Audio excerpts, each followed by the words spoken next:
Alright, testing Justin. Hope you can hear me.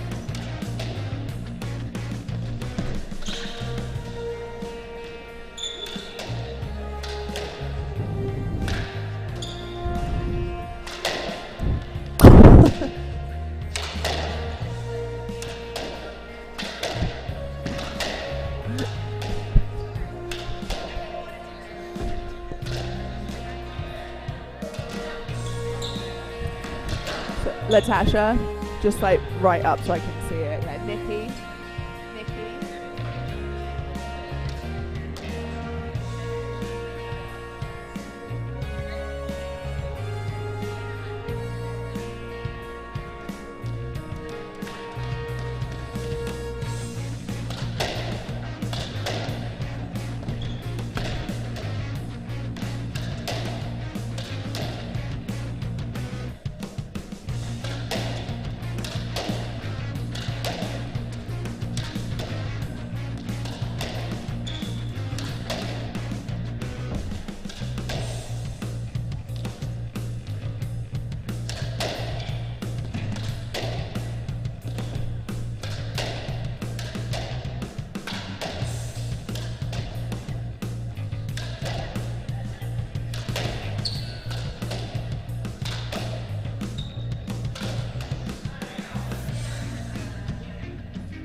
Okay, this is the second semi-final of the Women's Boston MFS Pro-Am.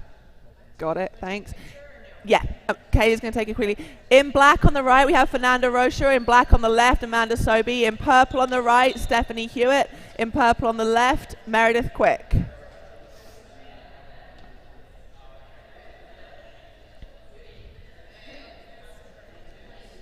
Thank you. All right.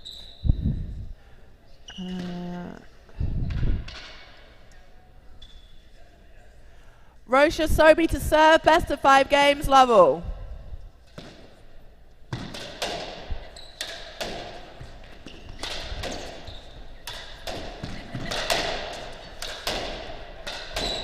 We're live? All right. Will Hardigan and Dana Betts here. Hi, guys. Dana, is this the I should know this, but is this the semis of the event? This is the semis of, yes, the women's pro event. I'm curious, who is Sobhy and Fernanda the clear favorites here?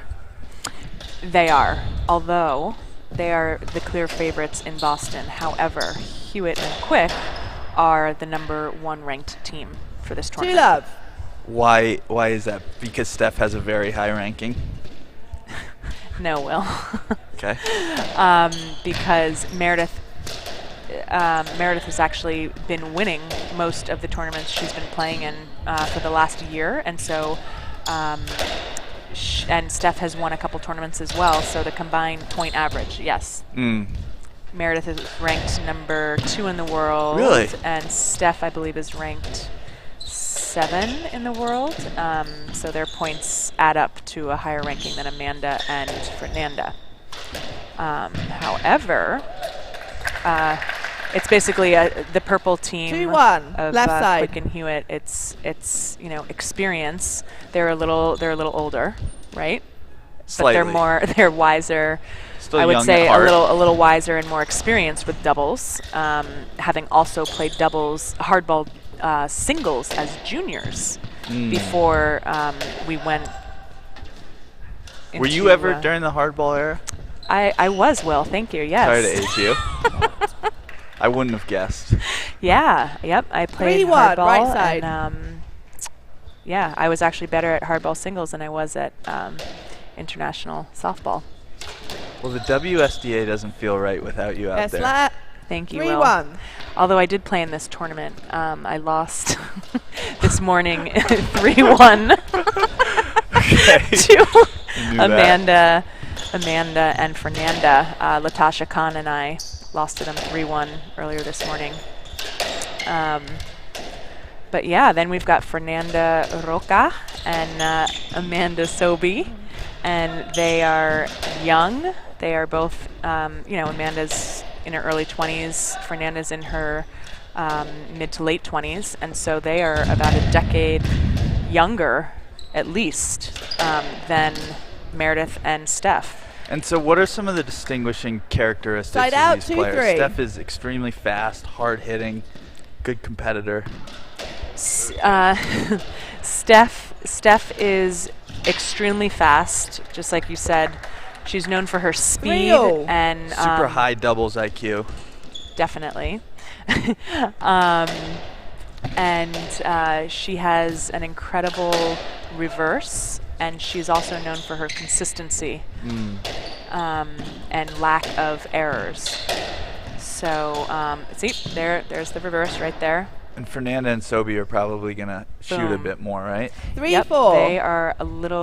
They are like confident, they're young, they have nothing to lose, and so they're kind of going out there with the attitude of, let's hit the ball hard, let's be aggressive, let's volley, let's shoot, let's run Meredith and Steph around. We're younger than they are, type of mindset. Meredith gets some good heat on the backhand. Yeah, she does. Strong left waller. Yeah, she is, and she has beautiful touch too. Her drop. Great heat Boom. from Sobhy, straight up the middle. Straight up the middle. That's Perfect a good shot. length.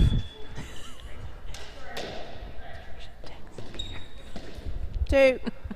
I need to work on that, the proper length on the rails, because I hit it with a little topspin. How did you do last night? You we played. lost. Oh yeah. We lost in 4. It was a good match against You Mikey. played well, right? Yeah, we played well. We played really well in the first 2. It was competitive. Alex Dominic, my partner, was in orbit for 2 games. Hit about 20 winners. Got a little chippy, but every good match does.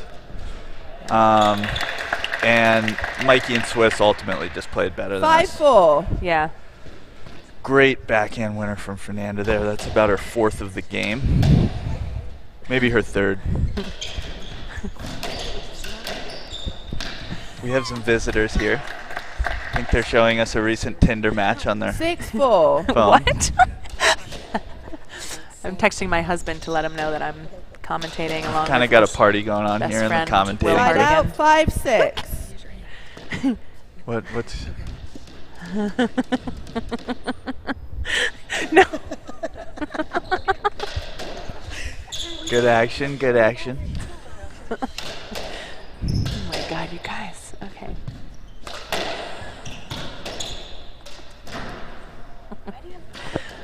Okay. 6-all. Here we go. We've got 5-6. That's Maturi. We're commentating this. You're distracting us desperately. You guys are having conversation. 6-7. We're just providing good color. Do you want me to commentate? No, next game. Can I do Yeah. He's got this game. I have a legitimate question for you, Dana. Make it appropriate. It is appropriate. really on? Why do all the women on tour wear Side skirts out, and not 8-6. shorts? Oh. Where, like, No, That's actually not true. I've wondered that. I've wondered that. I kind of like I feel like shorts would be. God, Sobhy is so because strong. It's a little, I know. And also, if you look at her left calf, she tore her, tore her Achilles a little, how many months ago was that? About 9 months ago, Yeah. I think? 8 months ago? 9. Come back 6. strong. Look at where Really Sobhy stands. strong. She's right in the middle. Well, she's ready to cover for Fernanda, which she is more than capable to do. Even She's so with strong her that she injury can comeback. recover. Sorry, you talked over Sorry. me. 10-6. Anyway, yeah. Ooh. Sobhy and 6, Fernanda on a up bit of 10. a run here. Yep, they're up 10-6. They're just look a little more kind of on their toes, and they're really pushing up in front of the red line.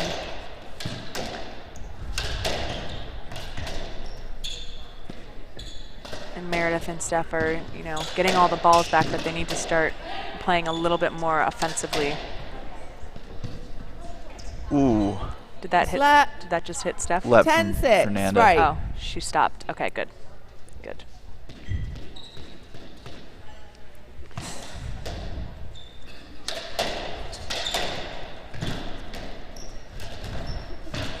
Great get from Sobhy.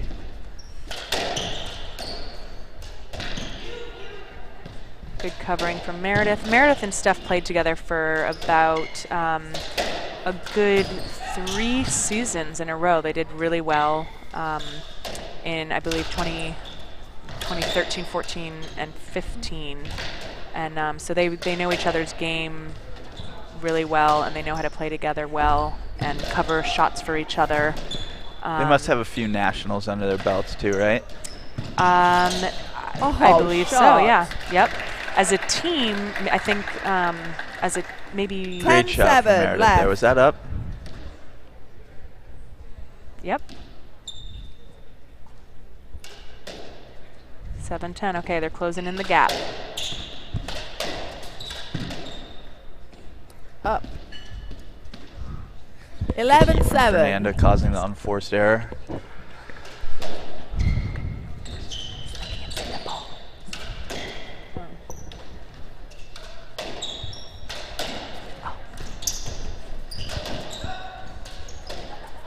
Okay, good covering.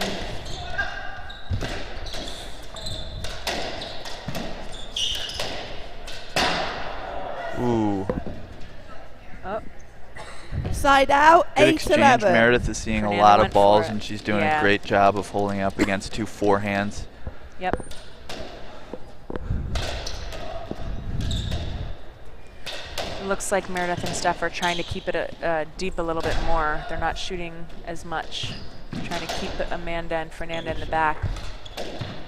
Meredith is doing a good job of not giving up position, It's flat.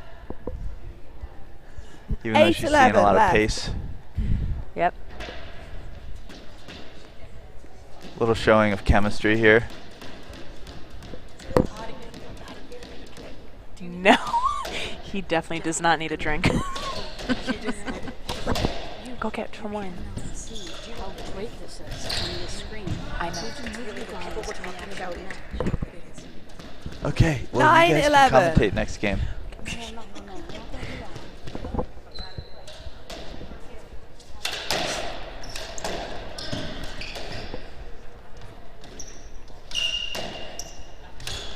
It's 11-9. Good counter, great get from Steph. Yep.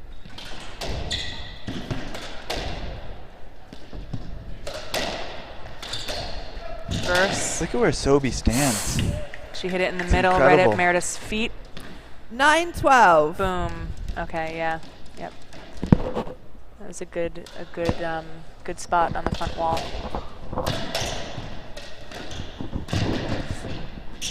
Steph got up. Thank you. Thank you. Side out, 13-9. I find it so hard at this point in the doubles match to shoot effectively. Much more so than singles. What do you mean? It's hard to bring yourself to go for a shot at this point in the You match. mean when it's 13-9? Yeah, just towards the end of the game, it gets a little tight. That was a great little trickle from And then Fernanda. Good people get a counter. little tentative, and then they make mistakes, or they shoot 14-9, game ball. way too high and give an opening for the other Game ball here.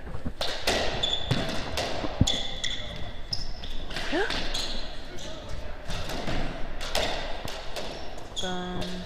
Meredith covering for Steph. Okay, Good job, now they're Fernanda, doing an I mixing it up. formation. Ooh, Wow, good that was a shot good from shot. Steph. Yep, 14-10. Great straight kill. yep. Good follow, nice follow through.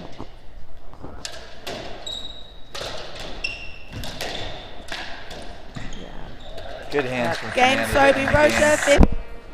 So first game goes to Sobhy and Roka.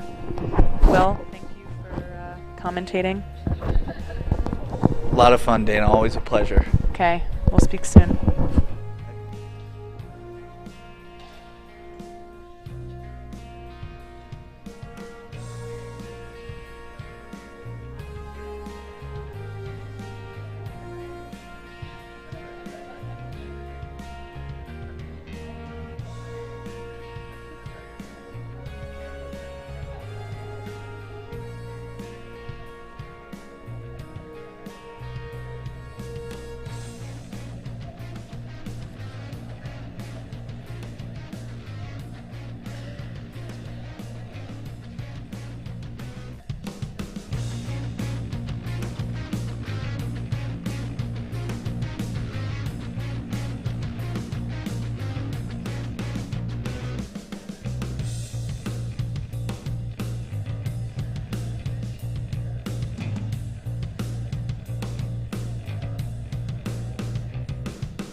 Sobhy, Rocha lead, 1 game to love, love all.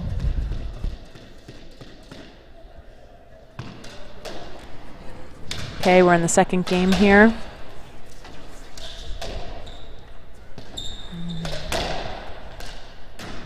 Oh, that was one. Looks like 1 love. Nanda is coming out strong this first game. We now have Liz Steffi, who played for Badan College Squash, graduated in 2001. 2 love. Very happy to be watching this game. This Commentating with me.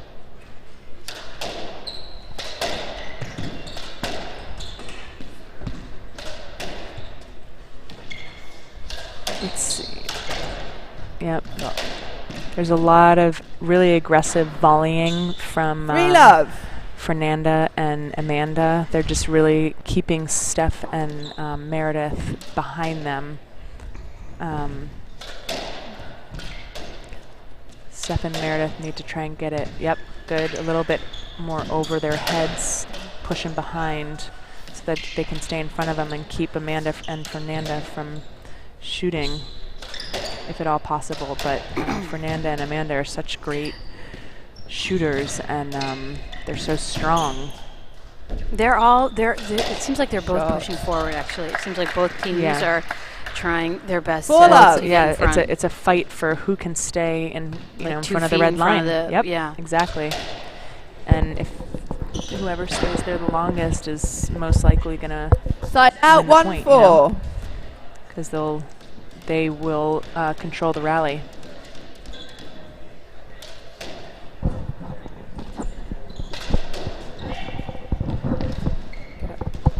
Go.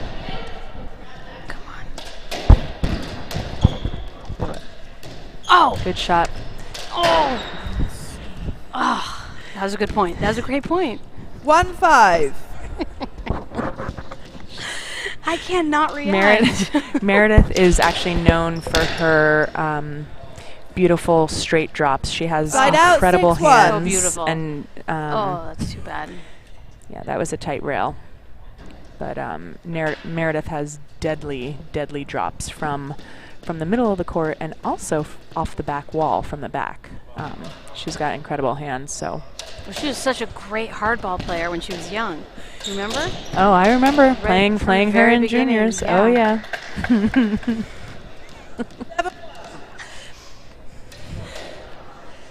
Bertie Haney. Oh, of course. Brooklyn Heights. Yep. Come on. I feel like Purple is playing it really safe. Yeah. Well, they are the older, more experienced team, and so they're going to play a little safer. They're going to try to be very consistent and not make too many unforced errors. So they want to keep it. They're probably going to keep it deeper and shoot less. Seems like Black is doing that too, though. Are they just trying to exhaust each other? Black is being a little more aggressive in their shooting and volleying. Oh, that was like a that. good shot. Yeah. They're being, very powerful. 8-1. And 8-1. Wow. Okay, so they're running away with a lead right now. Yeah. What's going to take to come back from 8-1? Is it a realistic comeback? Oh, double. That's why doubles is such a momentum game. You can be up 8-1 and then 9-1. 3 minutes later it's 8-all. It's crazy how doubles works. But I think Meredith and Steph need to just get it high and deep, and then keep them behind them, and then shoot. They've got to be a little more aggressive in their shooting, I think, and move Fernanda up and back, right? Well, I feel like it's Fernanda who's been making all those killer drop shots. I haven't seen much from Fernanda Amanda. hits great hard 10-1, kills. right side. Right. And Amanda is very she is just like the I've strong never seen her play go-getter. before. This is my first time. Yeah, and she's currently ranked, I believe, number 12 in the world. For doubles? For singles on the women's singles tour. Her ranking 10-2. was number 5 in the world, but since she's been injured, it Wow, went real down a serious little bit. deficit there. Are you kidding? Just to 12 with a broken Achilles? That's Yeah, amazing. and she Go.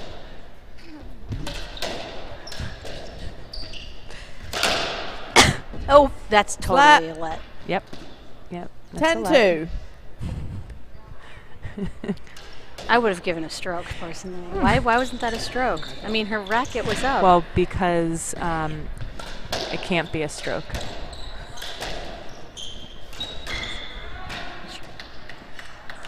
In doubles, you have to hit the ball back at Side yourself out. in order for it to be a stroke. that's Three it. That's the 10. only Yeah, stroke. and Okay. because Amanda hit that ball, not Fernanda, it's only a let. Okay. Come on, Meredith.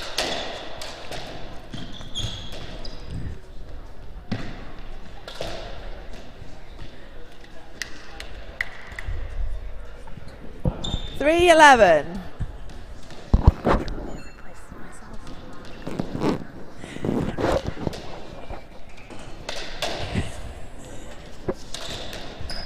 Shot. So tell me about their 4-11. What are they wearing today? No, we're going to focus on the game. Oh, okay. All right, hold on. I noticed you wore some amazing earrings starting your match today. Thank you. These? Yeah, I did made you make I those? made them, yeah. Oh my God, they're beautiful. Thank you. All right. Come on, it's really hard to see the ball when you're looking at the screen. Great Yeah, shot. so Steph That went was in. She amazing. went for it. She 5-11. hit a That was amazing. low, hard kill from the back. Fernanda couldn't get there. They need to keep up the aggression. Great shot. Yeah. Good It's actually if we Side if out, you can see 12-5. it a little better, but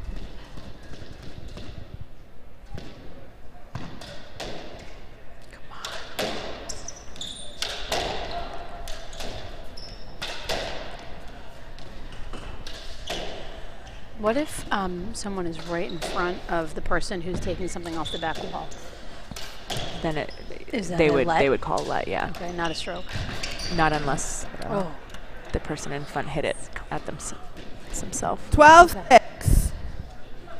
So 12-6. They still have a pretty, They've got a pretty good big- lead. They're yeah. pretty confident, and I think the Oh, bigger of that's a a good lead they shot. get, the more confident they're getting, the more relaxed, the more 13-6. powerful. That was a beautiful shot by Amanda.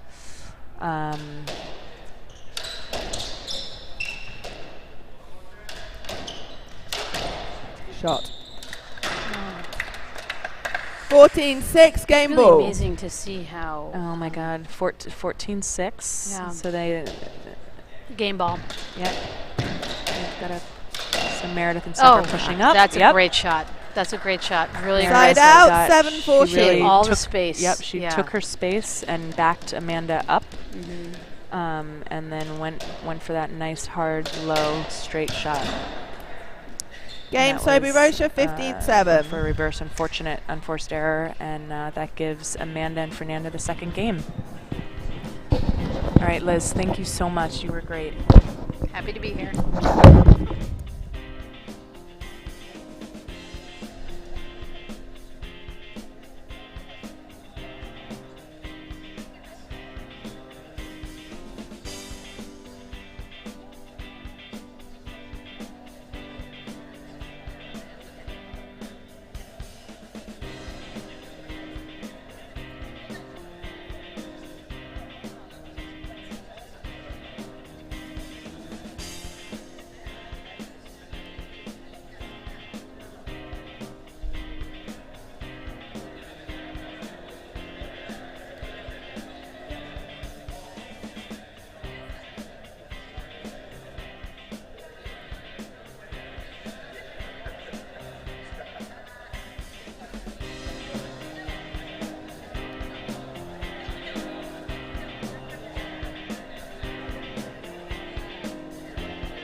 All right.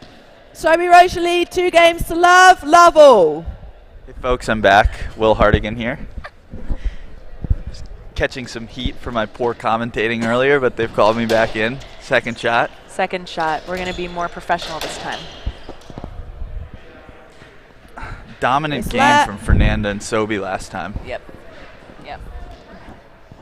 They were really playing aggressive and keeping the pace up, right?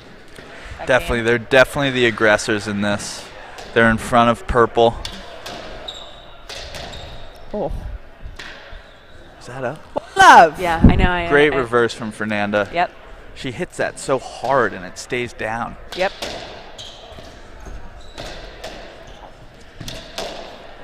It's interesting the way that every court on tour bounces differently. You know, I find that here if you hit it a little flatter, it actually stays down. Stays down, yeah. But yeah, power isn't necessarily. Do you find that hitting the ball hard on these courts is beneficial, or does it pop up on these courts? Side out, 1-0. It's interesting because I think the sidewalls are sticky.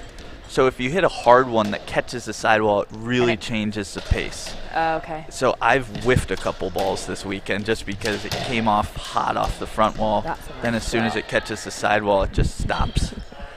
Right. Great drop from Meredith there. She's got carved it in. Great touch. Good hands.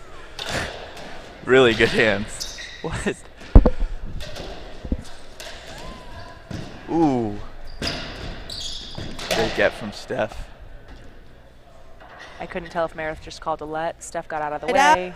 Sorry, Did she get a second left. I think she would have gotten it if she called it. Yeah, I don't think she called it. I don't think she could see the ball. Right. Those black uniforms are shields. Yeah, sometimes it is hard to see the drop. ball. Oh, great trickle from the back 3-2. there. She's good at that, shooting that corner.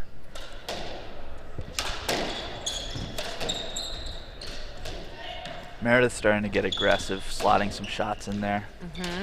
I think that's what Steph and Meredith need to do. They just need to get the ball deep, but also be aggressive in their placement and shooting the ball to try and move Fernanda and Amanda and not just let them, stay in the middle. Did you think that ball was good? Okay, I thought it was good too, so it's a let. Phone question, your ball, we called it good, and then she's asking for a let, it's a let. Pierpont. 3-2, right side.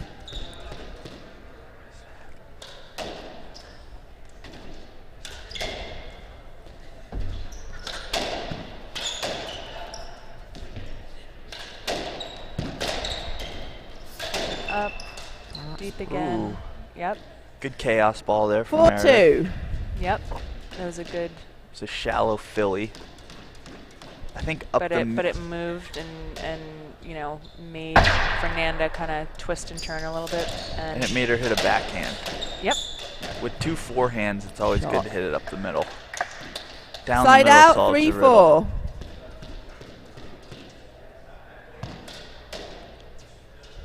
Close game here. Meredith and Steph off to a good start. What was that?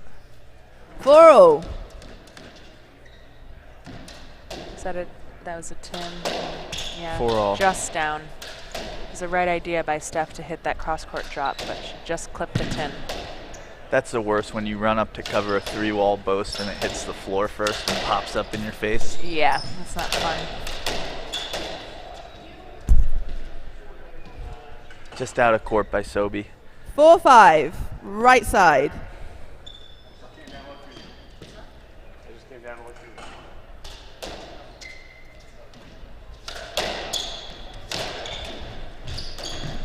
Great get. Side out, 6-4. Great get, great counter from Steph. Yep. Cross-court nick.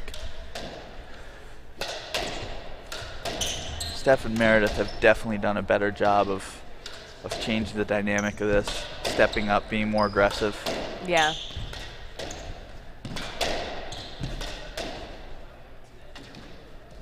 They never give up either. You got to be careful because they're good they're competitors. 7-4. Yep, and they'll keep the ball deep. Rare all day error long. from Fernanda.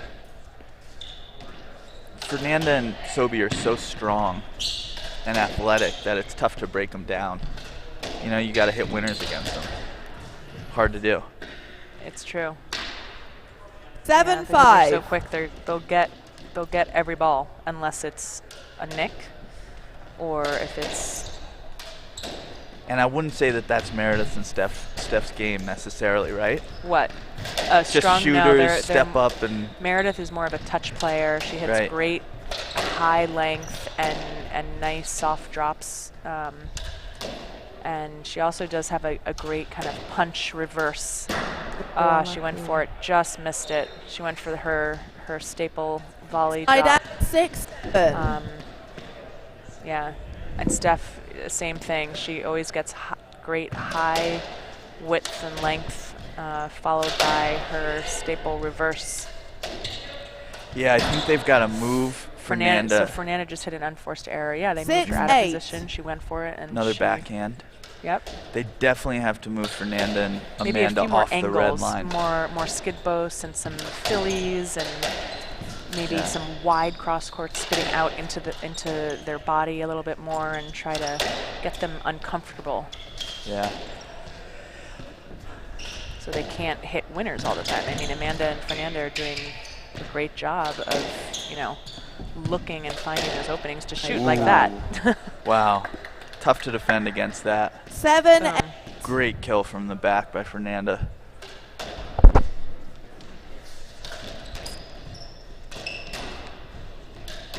Is that up? Just down. Side out. 9-7. Okay, 9-7. Mm-hmm. Big point.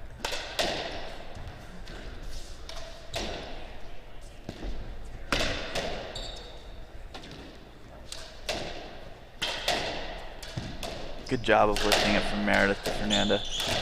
They really need to. Ooh. Fernanda just hit it a great reverse. 9-8. Steph tried to hit a nice, you know, she just mishit it a little bit, and then Fernanda hit a reverse boast nick. Yeah, such good hands. Oh. Great get Great by get Meredith. from Meredith. Yep, there's that volley drop Another from great Meredith. get by Sobhy. Steph putting it back up, getting Fernanda in the back. Good heat Deep from Meredith. That's what they've got to do. They got to move them off the red line. Now Make them Fernanda's shoot from bad spots. like that. It's good to see. Shot. Did 10-8. We're having a little trouble seeing the ball here. Yeah, that was good. Yeah, that was Great good. shot from Meredith. Great volley reverse from Timely. Meredith. Went for it again. Another great shot from 11-8. Meredith. She's on fire We here. got 11-8. Yeah, listen, I know from experience, when Meredith gets hot, she gets hot. Really?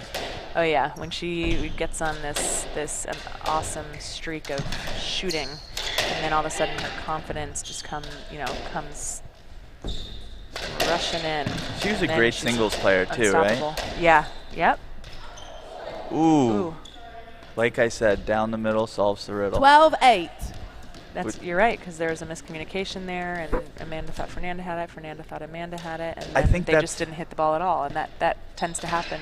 You know, if you don't figure out before you get on court for the match 13-8. who's going to take the balls in the middle. Definitely. I think down the middle is a good spot for Steph and Meredith to pound. 2 backhands. Steph and Meredith really on a roll here. 13-8. Awkward Yes, let. Awarded by Susie. 13-8.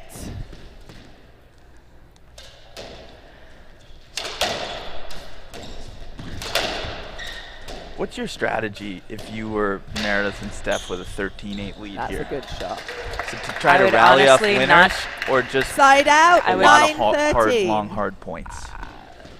Long, hard points. I would try and force Fernanda and Amanda to shoot and make unforced errors. I would just focus on keeping the ball high and deep and trap them in the back corners and force them to 9-14 shoot, game pop ball. open an open ball and then go for it, or relob it back and just keep them deep.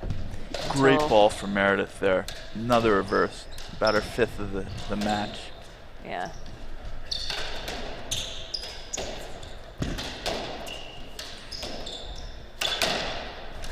Wow. Good heat from Sobhy. Yeah, she's not afraid to go for it. What a Amanda get. got that. Wow. What a shot from Meredith. Amazing gets. Meredith hit a great drop. Amanda just got to it, and then 10-14. the second shot of the rally, Meredith just clipped the tin, unfortunately, on the reverse. Meredith has really picked up her play here, though. Hit a nick from the back of the court there, and she's had about 5 reverse She has to. They've got to be more aggressive. Yeah. Fernanda and Amanda are too good with their shooting, their fitness, their strength, and so Hewitt 11-14. Quick need to, they need to do something different. So lost 2 quick ones there. They brought it back to 14-11. I find in doubles, a lead can slip away so much quicker than in singles. It's a momentum game. Did that happen to you this weekend? Maybe, Dana. I was up 14-8 this year. Great straight kill from Sobhy. Great power. 12-14. Uh-oh. 12-14. Perfect. That was a great shot from Amanda. 12-14. The momentum's definitely shifted. Let's see if Meredith should just go for one here. Yeah, because if not, Fernanda and Amanda will, Yeah. They're hungry. They want it. They're looking for the openings to shoot.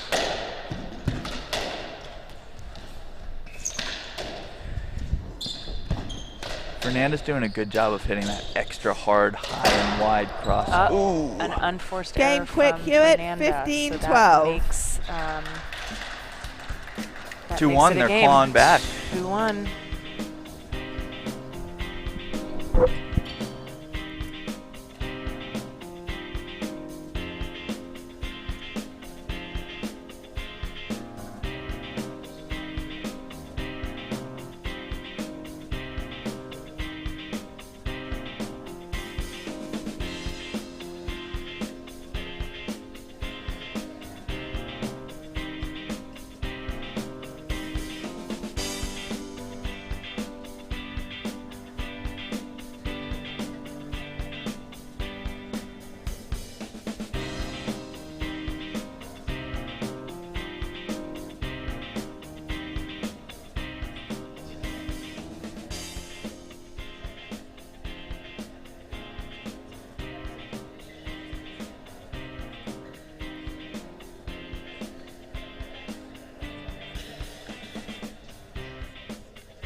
Yeah.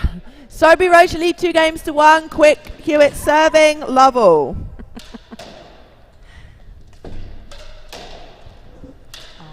like to give a shout out to GPC, Gaetano Cipriano, one of the greats to ever play the game. Bella Cipriano, the newest member of the Cipriano family, and Peter Cipriano. Meredith's doing a great job of shooting that front right corner. Okay. Ooh, not the one there. Side out, 1 love. Man. Stay focused, Dana. Let's go.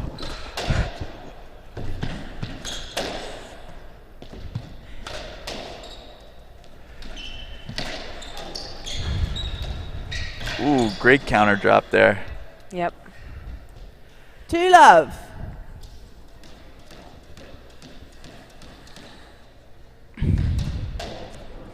Looks like Fernanda and Amanda are coming back a little more determined in this game.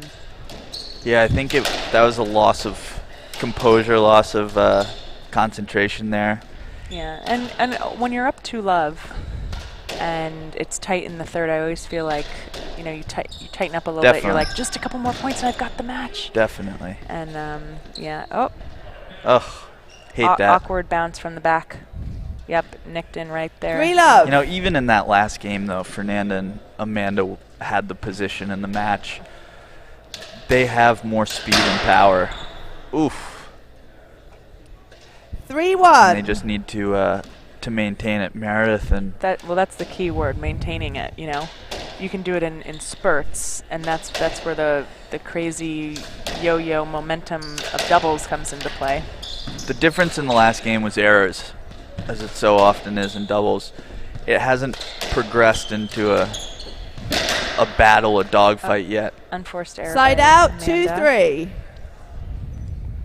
How do you seem like you've been working out a little more, Will, lately? Thanks for noticing, Dana. Yeah. I like to pump a little iron. You're stronger. I also like Barry's boot camp. Okay. So do I. Yeah, it's great. 3-0. Black team That's what has you've really been doing hit a for streak training? here. A little bit of Barry's boot camp. I don't really lift during the season because I find that Well, it can slow you down. it can slow me down. If I get too big, Yeah. I have really skinny legs, so I have a tendency to sprain my ankle. Got if it. my chest if you're gets too too top heavy. sizable. Yeah. If you're too top heavy. No, but in saying that, training, doing off-court training, I feel like, which I know, 4-3. Fernanda and Amanda do a lot of, especially Amanda for the singles tour, is a huge help. Definitely. Right? Cross training. Like, do you feel like you've improved more, you've gotten stronger since you've been maybe working out a little bit more than maybe a few years ago? No question. Yeah. I think You can last longer on court. You can keep up the pace. for speed and fitness, though, I think the best training for me is single squash. Really? Mm-hmm. Yeah. So this kind of happened 5-3. in my first match this weekend, where we were in control of the match, we were in front, but you have this feeling that you should put the loose balls that you're seeing away, and you start to try to force it. And I think that's what's happened to Fernanda and Amanda. They're in front of them, they're seeing the opportunities, And they're going for it. and they're just tight. Yeah, they're a little more tentative because Little more tentative. now they only have one more game to match. Exactly. Look at this shot from Meredith. 6-3. That's Left what she's side. known Out of for, position. the great kind of overhead touch shot. Great hands.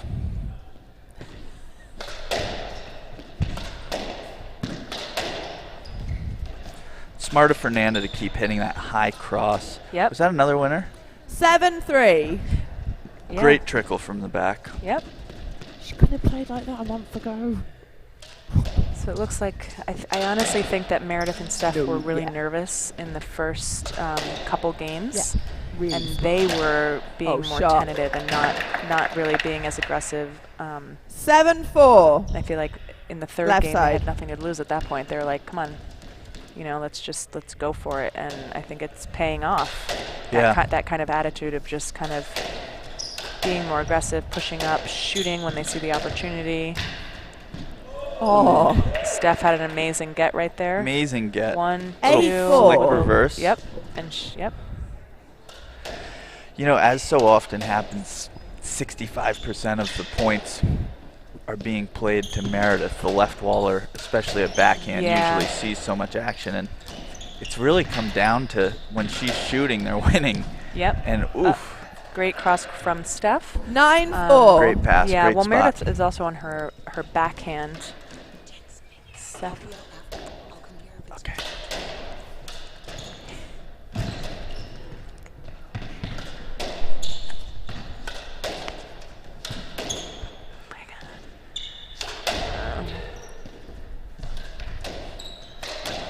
I think Steph and Meredith would be wise to do a little more of what the black team's doing with their crosses, of hitting it high over their head so that the other side is forced to move back to the door, get them off the tee. Side out, 5-9. Great counter from Fernanda. Rolling Nick. 5-9. I think one question everyone has is who's better at doubles, you or your husband, Peter? I think, I think I'm a better squash doubles player. Well, you doubles played squash both player sides, and right? I think Peter you're only a better plays left. squash doubles player. Peter only plays left 6-9. ball. He can't play right. He's a one-trick pony. Yeah, but I mean, he's extremely talented at rackets and court tennis. I'm only kidding. He was my longtime partner, and he's a very skilled athlete. Ooh, Beautiful. good counter from Sobhy. Great get from Steph.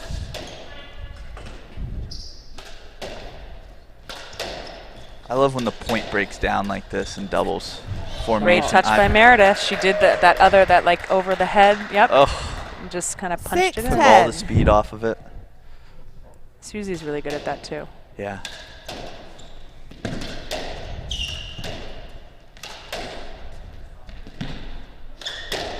Ten 6.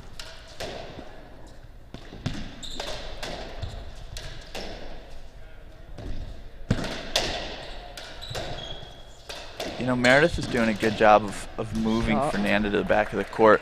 That's a bang-bang play. Side out, 11-6. Great reverse from Steph. Yep. It's her bread and butter, right? Yep. She's got to look for more openings to do that. Little game planning here. So they've got a sizable lead here. I never feel comfortable in doubles until it's at 15 points. Until what? Until the game's over. Until regardless of how until big that the ball lead bounces is. twice or rolls out of the neck or. Good heat up the middle from Sobhy. I think purple should start drilling a couple down the middle. Great get. Great get from Fernanda. Great get from Meredith. This is a really key rally right here.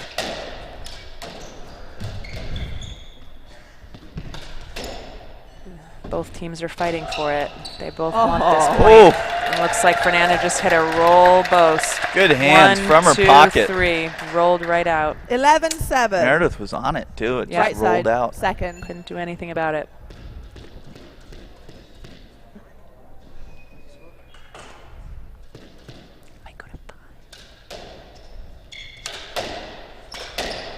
So the guys in the men's match are shocked to find that this match is still going. The comeback is flooring everyone. Side out, I'm telling you, 8-11. never underestimate the older, wiser, more experienced Exactly. players. Meredith and I were just talking about that in the car ride up. We are officially the older women. We started playing on the Women's Pro Tour when we were 26 years old. And we were the youngest 9-11. players, and now we're the oldest. Or one of the older. Right, Clive? I feel like the prime for doubles, though, is Clive knows actually how it feels. the prime for doubles is a little older, though. It's kind of like It's true. marathon running. You know, mid-30s. Clive Leach would tell you that, you know, maybe even a tiny bit older than that is the prime. He's in the semis tonight.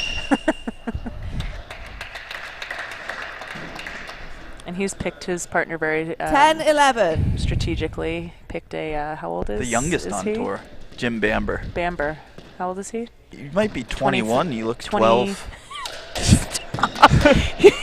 I think he's 23. Is he? Or 24, something like that, yeah. Okay. But he's really quick and really powerful, and I think good Philly from that's Fernanda. the kind of partner Clive needs. She had it. That was the right shot. Definitely green light. 10-12. 12-10. They've clawed back. Okay. And now is the exact time when both teams start tensing up. Yes. Because this is a big point. This is match game for Nanda and Amanda, and this is the game for Steph and Meredith to win in order to bring it to 5 games. Look at that. Get up there. Steph got it. Great get. Meredith got it. Oh my God. They're getting every officially ball. Reset the point. Yep. Right back in it. That was an incredible. It's hard to reset the point when you've got Fernanda and Sobhy because they hit so hard.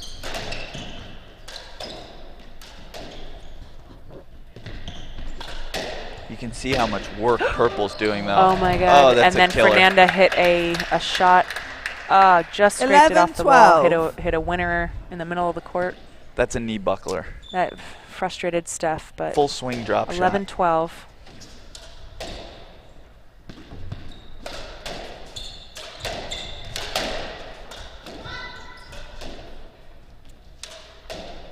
In these last 5 points, Black has done a great job of moving Purple. Yeah, and Purple I think is tensing up a little bit, but they're trying to stay aggressive. They need to stay consistent and aggressive. 12-all. Pins like that at this point in the match are so tough, but Steph is smart to keep playing her game. Yep.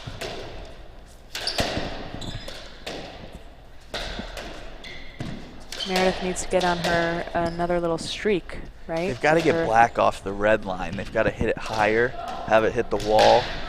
Oh, such a timely 3-wall from Fernanda. That's her second in the last 10 points. 13-12. Great shot. Huge point. Big point. This is where you would go for just a dead reverse. And I would make it, right? There's a would good I make lob. it? Yeah, you'd make it. Thank you. Peter would miss it. Here's Jim Bamber. How old are you? Okay. 22.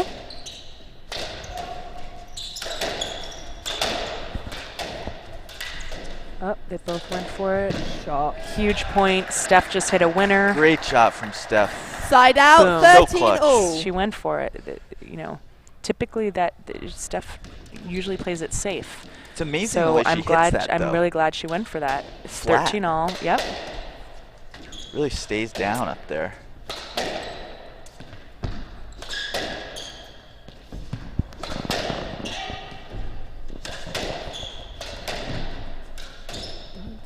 Amazing for Fernanda to just keep going for shots like that. Oh yeah, she's not afraid.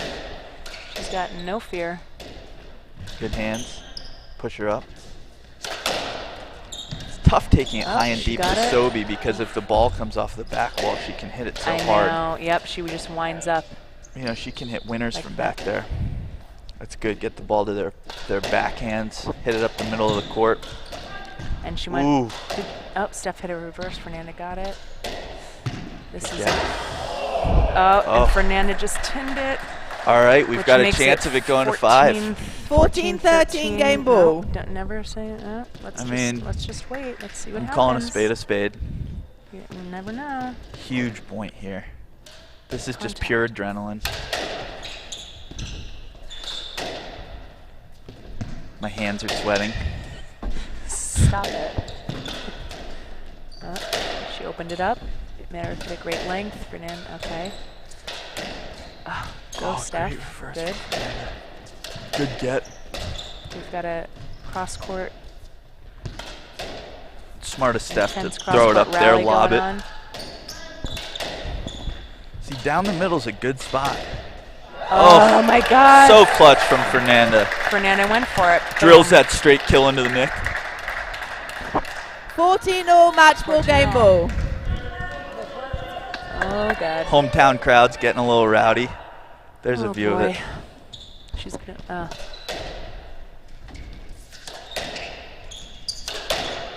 We haven't even mentioned that Black are hometown heroes here, so It's got true. a full. And they won it last year. They beat me and Steph. Really? Yeah. Sorry. Oh my God. Great That's get. okay. Come on, Meredith. Oh, great get from Meredith.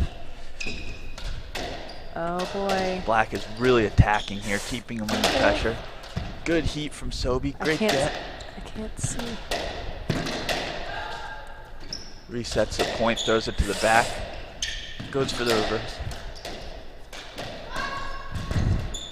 Oh. Great get from Fernanda. What a point. I think everyone wants this to go 5. Oh. What happened? Ah, shoot, I can't see. About the only Meredith one she's hit it missed out. all match. Great match. Wow, 14 all. Oh, bummer. Great playing Good from both match. teams. Amanda and Fernanda deserve that. They played great. Aggressive, controlled strong, position. Nice game, guys. young squash. They were very, very good. Thanks, Dana. It was a pleasure. Cardigan, it's always a pleasure, buddy.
Good evening and welcome to the first semi-final of the 2018 MFS Boston Pro-Am. Teams are ready to go. We are just about to get started. So in the black here, just knocking around, we've got Scott Arnold on the right and Robin Clarke on the left. And coming onto the court in white and black, on the right side we have Jim Bamber, and on the left side we have Clive Leach. I believe this is, well, Scott and Robin have not played together for a while, and Clive and Bambi are a new pairing, so this is certainly their first meeting. It's going to be interesting. If you're struggling to tell Robin and Scott apart, that's okay. Most of us struggle.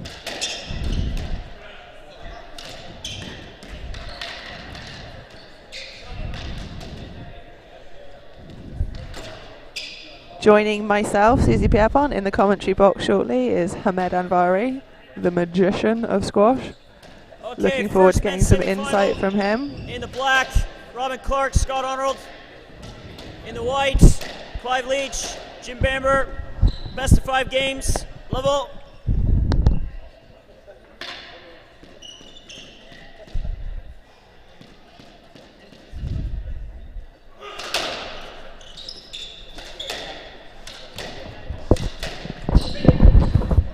All right, live from the SDA. Susie will be right back. This is Hamed Anvari, Susie Pierpont. We got Leach and Bamber in white. Oh, you did? All right, well, what'd you run away for? Didn't even come back with alcohol. So Leach, my favorite player here. And Twin Towers, they're just so steady. I think I was just describing that it's usually quite difficult to tell them apart. Yeah, I thought they were actually brothers when I first met them. Brothers from different mothers. They're equally laid back body language, makes it even harder. Thankfully, Robin's wearing Canada on his shirt. So, all right, first game predictions, Hamed.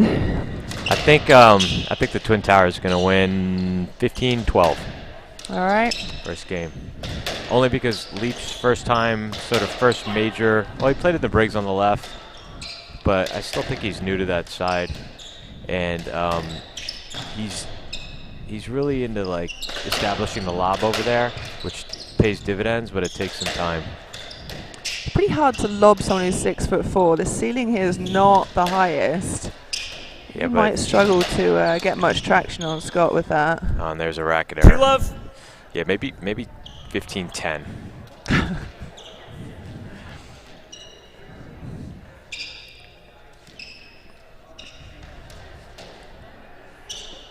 So Jim Bamber, pretty new to the tour, kind of up-and-coming player, very young.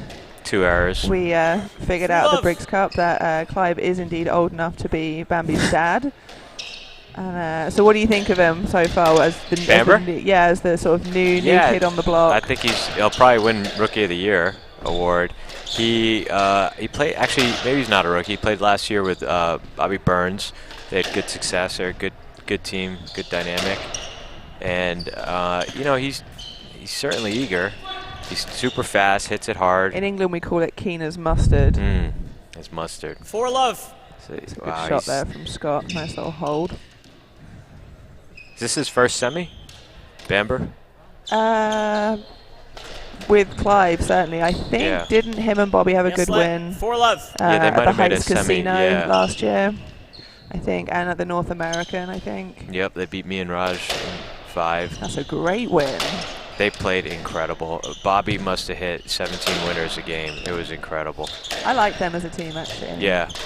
Big fan of Bobby Burns, generally, but good I guy. like them as a team. Hi, Will Hartigan. I think Hartigan was asked not to come back. He did the previous commentary. Comment. Hartigan vanquished from the commentary box. Yeah. He had a good game yesterday. Him and Matt Dominic. Yeah. Took on Swiss and Mikey Ferreira, and very close 3-1. By the way, we just saw a rare error from Arnold. Sorry, Clarke. One of them. one of the Twin Towers. Yeah. We can count. I think they won an entire game last night without an error. So, no. Yeah, they won an entire game. It was against. That's boring. Well, yeah, no one. I don't think they play the most exciting doubles game, but they're really consistent. Robin and his partner Thomas Brinkman at the World Doubles in St. Louis were certainly the most consistent team in the tournament, which is how they ended up at 14-all joint match ball in the final with John Russell and Clive Leach. Actually, that must be the last time that Robin and Clive were doing battle on court, but Clive obviously on the right side when he's playing with John Russell. 5-1.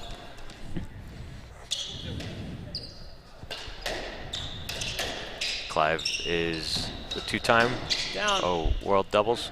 Indeed, 6-1. Back-to-back. Yeah. And I think that was 2 errors in a row for him. JR always likes to acknowledge that he carried him to both titles. Second serve. The first time I would agree. The second time I think it was it was pretty solid odd to see effort. JR running around covering Leach's balls in the 5th game. Hey, he's the little engine that could when he wants to be. He looked like a keg on wheels.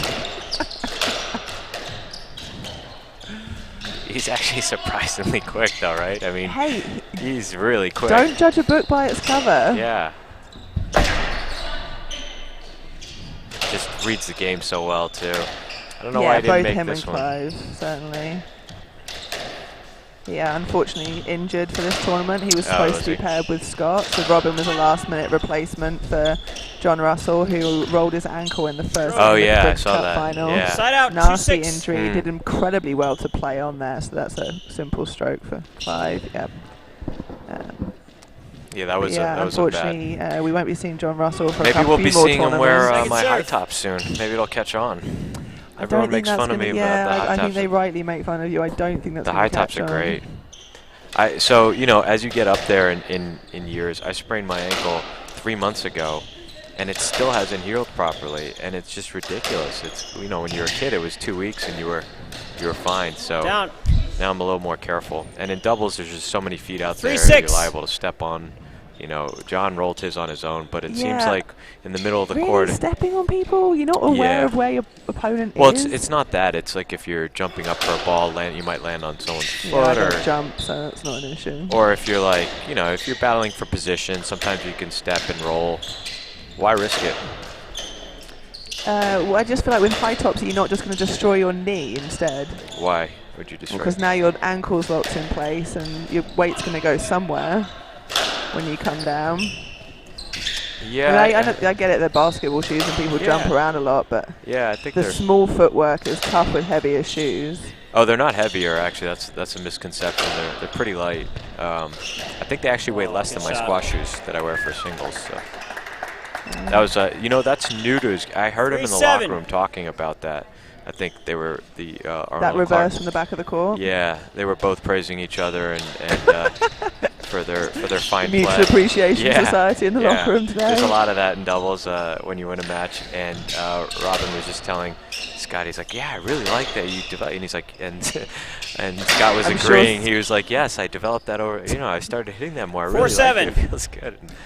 And so I think everybody was in a towel as well. Brilliant. Yeah. That's how I picture most locker room scenes. That's how I picture women's locker rooms. I think it works both ways, doesn't it? Shot. So just too much heat for Clive. Side out, 8-4. Unusual slow start for them. We got Bamber with 2 errors, Clive with a racket error, and then 2 errors going for, not really mentally disciplined start for them. What do you think their tactics are going to be here for Clive and Jim?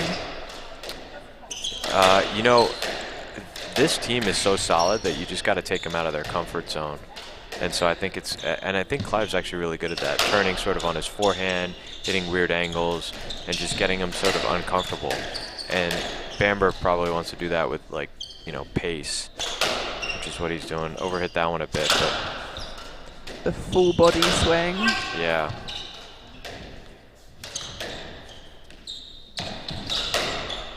Yeah, see, Clive's going with different angles, just trying to get them to see a different look. I feel like you don't get too much return of hitting it as hard as you can at Clive. Well, what's ironic about that is Clive, when he played the right wall, hit it as hard as he Let. could down the wall quite often. 8-4.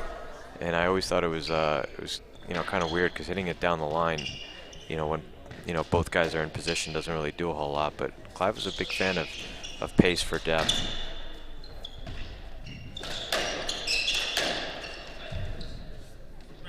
Yes, let. Ooh, kind of a 8-4. soft let, and I heard yes let. It's a veteran's let. Clive playing since 2001, Down. and yet another error. 2001? Yeah, 9-4. 17 years of doubles. That is very impressive. My body would definitely not hold up to 17 years of the level of doubles that Clive is playing at. Yes, Well, I always let. joked Clive that he 9-4. should be playing on the seniors tour. This is the seniors tour, isn't it? It feels that way. Well, Bambi's a nice fresh injection, right? What is he, 21? He is 22, I Yeah. believe. Yeah. Which is rare for somebody to pick up. Usually I didn't pick up doubles till 26-ish. When did you start playing? 9-5. Probably about his age when I first moved to the US, so yeah, 22. Yeah. God, that's tough. Jesus. I don't want to think about how long ago that was, but I guess Scott and Robin are both relatively new to sort of at least the final stages of. That's a lovely shot there Yeah. from Clive. Watch this. And that's just not interested in experience, the right? left. Side out. Yeah. That's just 6-9. I mean, there's no downside from that for him. Unless he hits Robin in the head, that's good. Well, it was so soft, right? I mean, it was.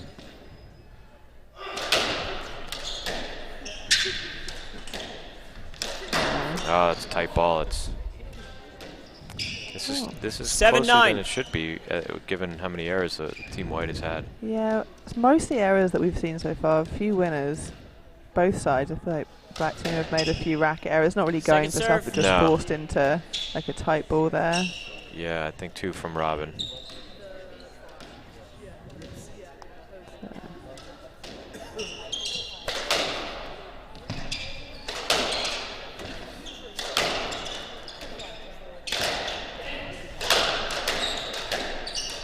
I don't think you get too much from hitting it hard at Robin either. You don't seem to. Robin's pretty used to being picked on, so he stands his ground. He hit himself. I think Leach was used to playing the Pro-Am this morning. I don't think that was a very, it's not a good pro shot. Yeah. It's probably the worst shot he's ever hit. Even Clive smiling, you know it's bad. Yeah, that's really bad. And that would have been 8-9 as opposed to 10-7. That's a pretty bad error. So I asked Robin about his him and his partner's very laid-back demeanors on court today. He has promised me a fist pump at some point. Yeah. So side out, 11-7. That was a lovely that's shot. Picture perfect, yeah. Hit such a good flat ball with that Australian swing that he's got, and it's really good just getting the ball to lay down, which can be quite difficult when it's moving quickly. Leach loves that reverse both, but I think these guys just have such a good reach. It's going to have to be perfect. Oh, yes, that's a cheeky little way to 11-7. try to want get a it. stroke there, But I think that's the right call. I think that's the right call as well. He's already arguing. He doesn't even know what the decision is. He's already chirping. In PSA, that's a stroke. They've been quite harsh this year with their. Have you noticed that have you watched any of the PSA tour? I have. Oh, that was an Robin incredible going for flick. a back wall boast there and catching the netting. So we don't have a replay, but Clive was showing roll corner and flicked it straight, and it's not easy to fool somebody down the wall. 11-8. Standing next to you.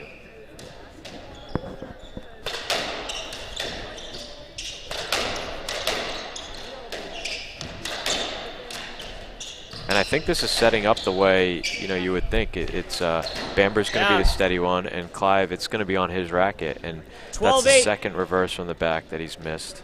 So that's 4 tins that I remember for Clive and 1 racket error, and the difference is 4.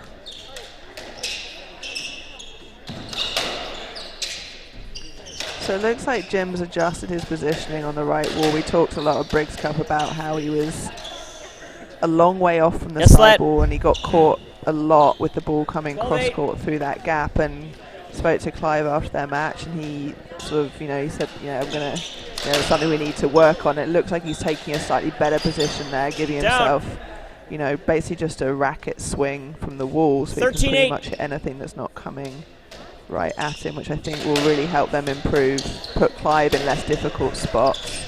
And he missed another one in his bread and butter. That's a lot of errors.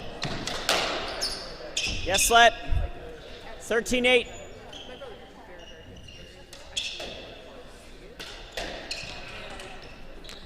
He does seem a little bit, his swing and his movement in his game pretty loose, Bamber, right? I mean, if He's you very look, jumpy, isn't he? yeah, it's like, and it's just sort of, he actually does seem like Bamber, right? He's Oh, yeah, it's Bambi. yeah. Just He does seem sometimes like it's a on Bam- ice and Yeah, sometimes that's it's right. not. Yes, Slet. But when you look at Clive, it's like, 13-8. Oh, that Clive is just so, solid. yeah, he's so composed, right? Everything is so small and that compact and Experience composed. that comes with 17, what did we just say, 16 years? Since 2001. But very much, I remember watching Clive play singles back in the day, and oh, that's a great shot. So Yeah. composed. There's Side no out. there's no hitch to 9-13. his swing at all. 9-13. Scott assured me that he is the speed in their team, but he was not going anywhere near that one for cover for Robin. So I saw Clive's racket was, we both had Chris Farr string a racket for us. Clive gets his doubles racket strung looser than I get my singles racket done at. He gets it done at 28 pounds, which I don't know. That's pretty. I get a singles done at sort of 30, 31, and What? I Really? mean, yeah, my doubles are 9-14 usually at game ball. 35, 36. I love a bit but of factory string, personally. Really? Yeah. Whatever, like the I thought lacrosse 28. stick you get from the... yeah, it seems Great. like no wonder Clive hits it so hard. He's got a good little mesh over there. Well, if you've got the racket Game. skills and you can Arnold afford Clarke. to He have does, the that's use, true. right? So that's the first game. Pretty standard, I think, for, I mean, Robin, Arnold and Clarke couldn't have been happier with that game. I think they literally made 2 mistakes the entire game.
Clarke and Arnold lead 1 game to love.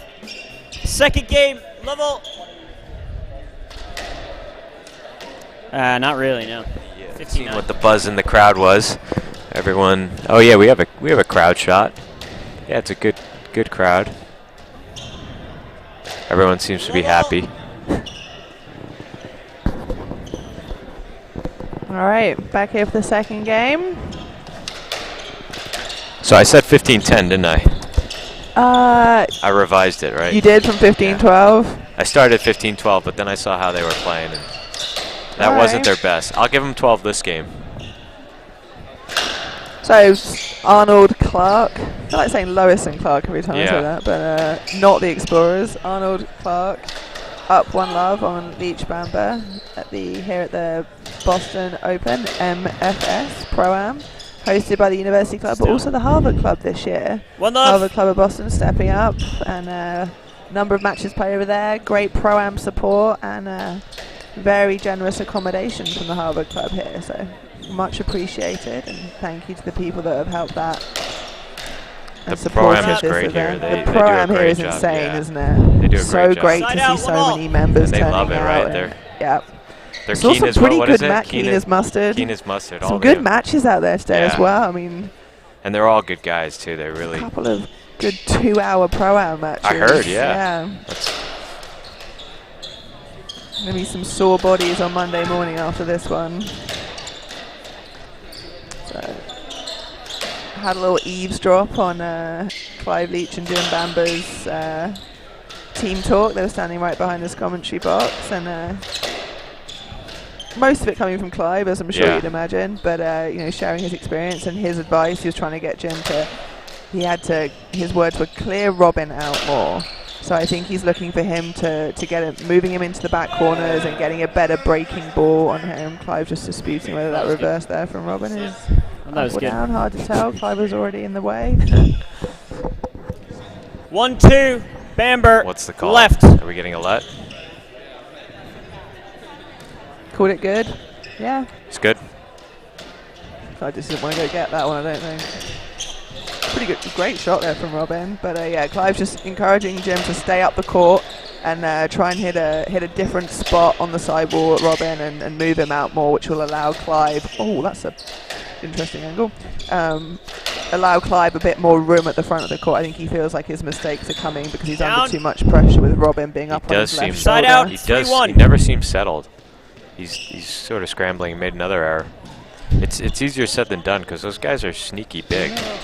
They just sort of stand in front. Sneaky about it. They're both like 6'3", but like when you see, you know, someone, I think Mudgie's 6'3", 6'4". When you see him, you know he's big, right? He's big in stature. And these guys, they're calling them skinny, Hamed. They are skinnier, right? But they're Robin's just kind of skinny. 4-1. Yeah, but you know what I'm saying. They're wearing black. They're sneaky big guys. Sneakily large twin towers. All right.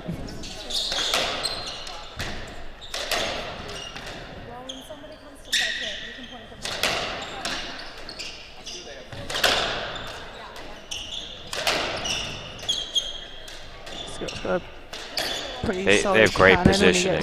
Yeah, look how far up the court they are. Yeah. And that was a great get. Leach hit one of his best. He's just got such good touch. I love a good vocal Clive Leach moment. Manages to get so many words out. That's a great spot there. And you know what? That's a bit of inexperience. 5-1 right. That was an unusual. That shouldn't have been a winner in that spot. Clive sort of in between forehand and backhand there. So you think that's down to Clive being less familiar with the left side than he is with the right? I think so. I mean, that was... let's put it this way. JR wouldn't have missed that ball. JR doesn't miss too many balls. And if he's only seeing one ball, he's not missing too many.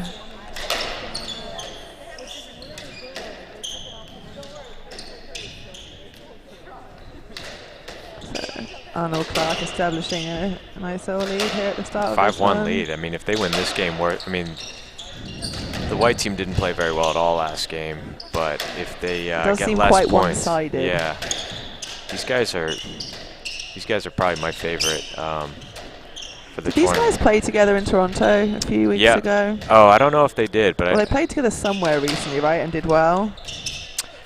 I think they had a good result against Mudge and Monik. I think they had a match ball on yes, Mudge. I think I don't know. Were they playing together? I thought they were playing together. Yeah, there he went for that reverse off the. Thank you. Arnold went for that reverse again. That 6-1. one's tricky because, you know, you occasionally hit your opponent and then you're not quite sure what to do because it's technically a side wall and it's not really your shot. So it's kind of, it's kind of an unwritten rule that you get one if you hit them, then you don't really go for it again. But then you have some guys really leaning into it because they don't want to give you that one.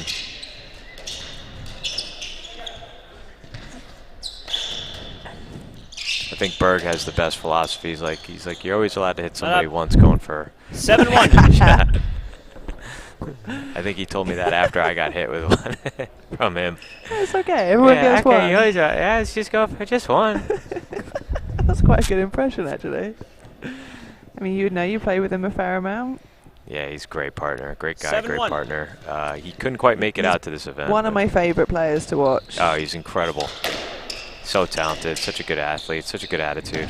Yeah, he always looks like he's enjoying it, which I really appreciate. Oh, that was... Yes, lad. Did he get him? I think he got him pretty full. 7-1. Oh, no, it wasn't full because the ball made it to the front wall. It wasn't, yeah. I've tried to pay him back softly.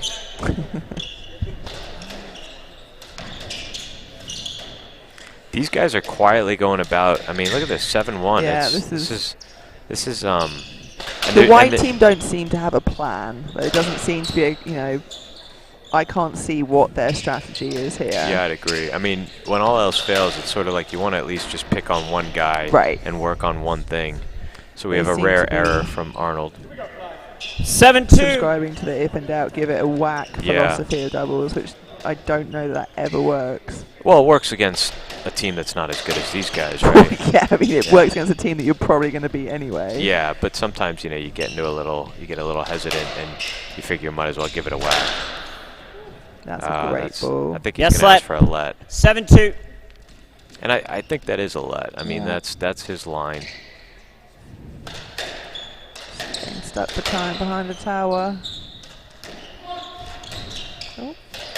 Bamber going into the front left to cover for 5 there. It's a good get. They're just under so much pressure. Yeah. I mean, Bob and Clarke's 3 feet in front of the cut line and in front of the service line. It's not. Clive, rare frustration. Yeah, it's.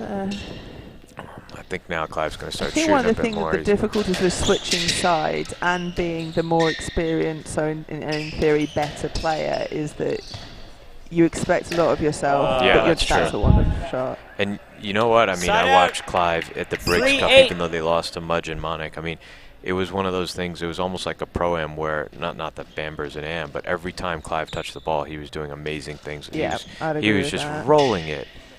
And, they lost, but you just saw every time he hit the ball, it was like something special.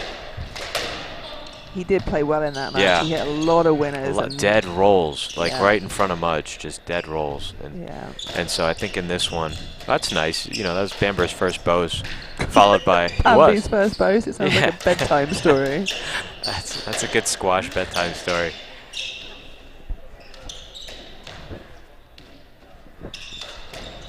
Yeah, you can almost feel Clive's frustration coming out of the screen here. 2 errors now from Arnold.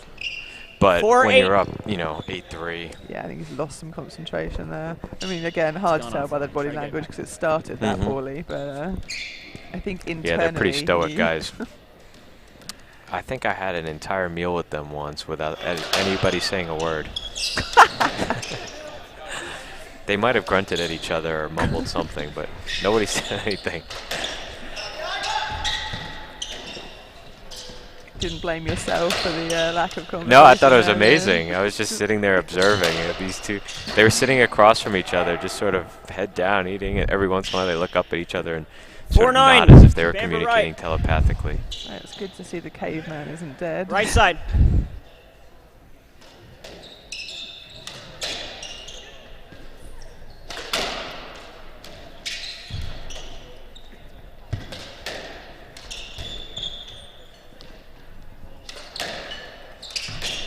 Oh, that's brutal. Stroke. That is absolutely Side brutal. out, 10-4. That was a wide open ball. Yeah. That he just, I mean, that's again inexperience on that side. He was like trying to punch the ball straight.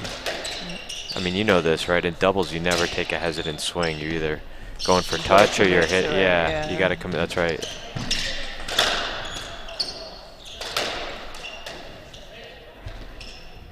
That's usually the first bit of advice I give to the AMs and the pro-AMs is just pick what shot you want to hit and commit to it. Don't. Or even if you don't know what shot you want to hit, just hit it. Yeah. Like, hit it. Yeah, with conviction. exactly. Don't try to slow your swing down or be cute or push it or or hold and whatever flick. You're gonna hit it well. Yeah. You know, then once you're seeing it well, then you can be useful. These guys just cover the Arnold and Clarke. They just seem they both cover so much court within one step, and their wingspan is so big. It's hard to see them. Do you think if they stood with their arms in a T, yeah, I think they'd be with pretty the racket close. on the wall, they'd be pretty close to holding hands? I think probably within one racket away from it. It seems. That's so if you're very difficult to what get do you know the width of the doubles court?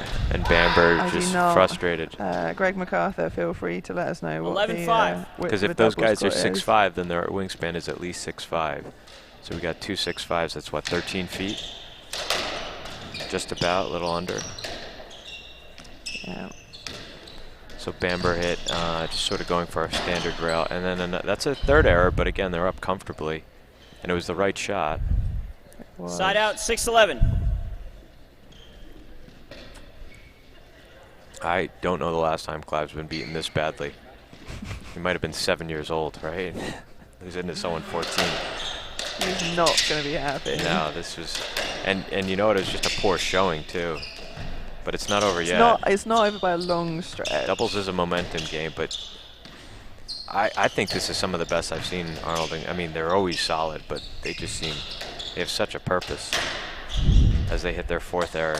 Yeah, good one. Yeah. 7-11. Yeah, I mean they're feeling very confident about what they can go for. That was an ambitious shot. It'd be interesting. I mean, you know how doubles is, Susie. Like if they lose this game, as good as they were feeling, all of a sudden they're tight now.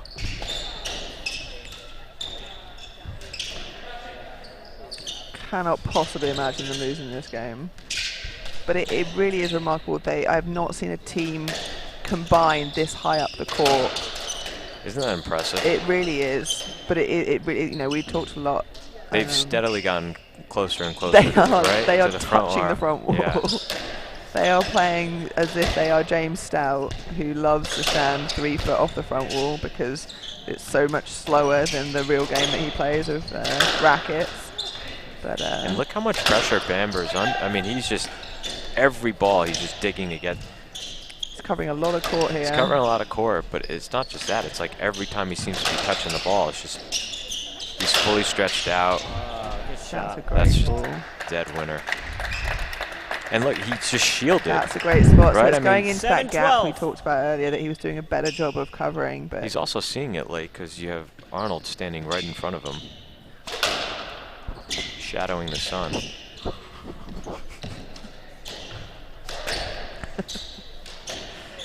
So not only do they suck the life out of conversations, but they can shadow the sun as well. They sound like a riot to hang out with. They're good guys. It's one of the most unusual meals I've had. Yes, Let. 7-12. I don't, you know, most teams take a sidebar, things like that. I don't think I've ever seen Arnold and Clarke do that, right? Well, I mean, we just discussed it. They communicate telepathically. That's true, right? yeah. When they're sharing genetics, that's how it works. Too bad. That was a good half chance for Bamber. He finally seems to be neutralizing that battle. Plays a very open racket face, doesn't he, Bambi? Yeah, and kind of a huge, like, loopy swing, too, which is... that's a shame. Side out, 13-7. 13-7. 2 games potentially without making it into double digits. Oh, good shot. Nice shot there. 13-8. Token college try for Robin. Yeah, to go that and get was... I mean, why waste energy at 13-7?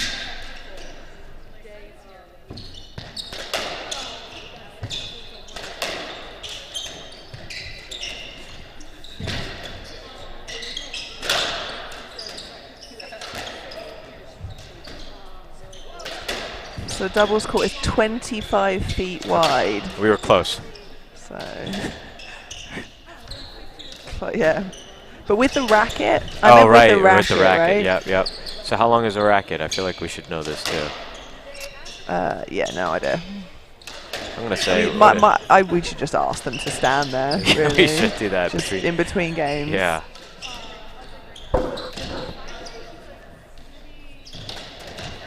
So if you give a racket 4 feet for it, that's 8 feet. So we're getting closer. And there's Clive's. You know what? He's missed that and missed Side it. out. Now he's finally found it. Great 9-13. shot. So reverse. I could see that. Yeah. Oh, I thought you were. No, I was watching. Nearly into double figures. Scott just adjusting his strings again. What did I say for this game? 12? I don't remember.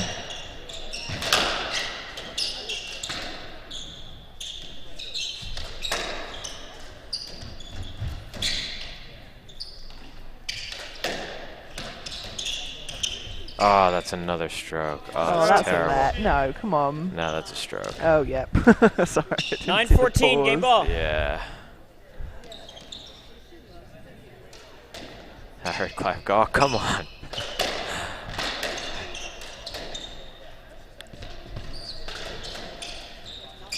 Oh, that's...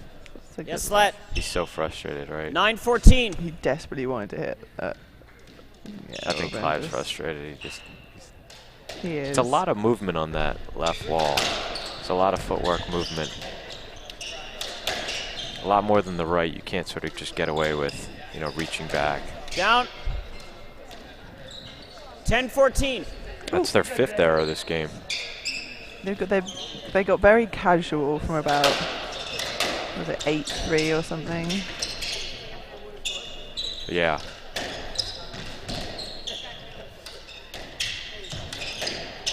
They want to be careful because you really can't, with a player like Clive, you don't want to give him a... Well, I was going to say that. He sniff. finally made his first reverse from the back, and that's a good sign because he wasn't shooting well. That's a great shot. Yeah. And that's Game. a great... Oh, that's Arnold a Clarke. demoralizing ball to win it on. A little bit, yeah, if you're winning at the back of the court. Yeah. Be back in 90 seconds. So.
right, we're back.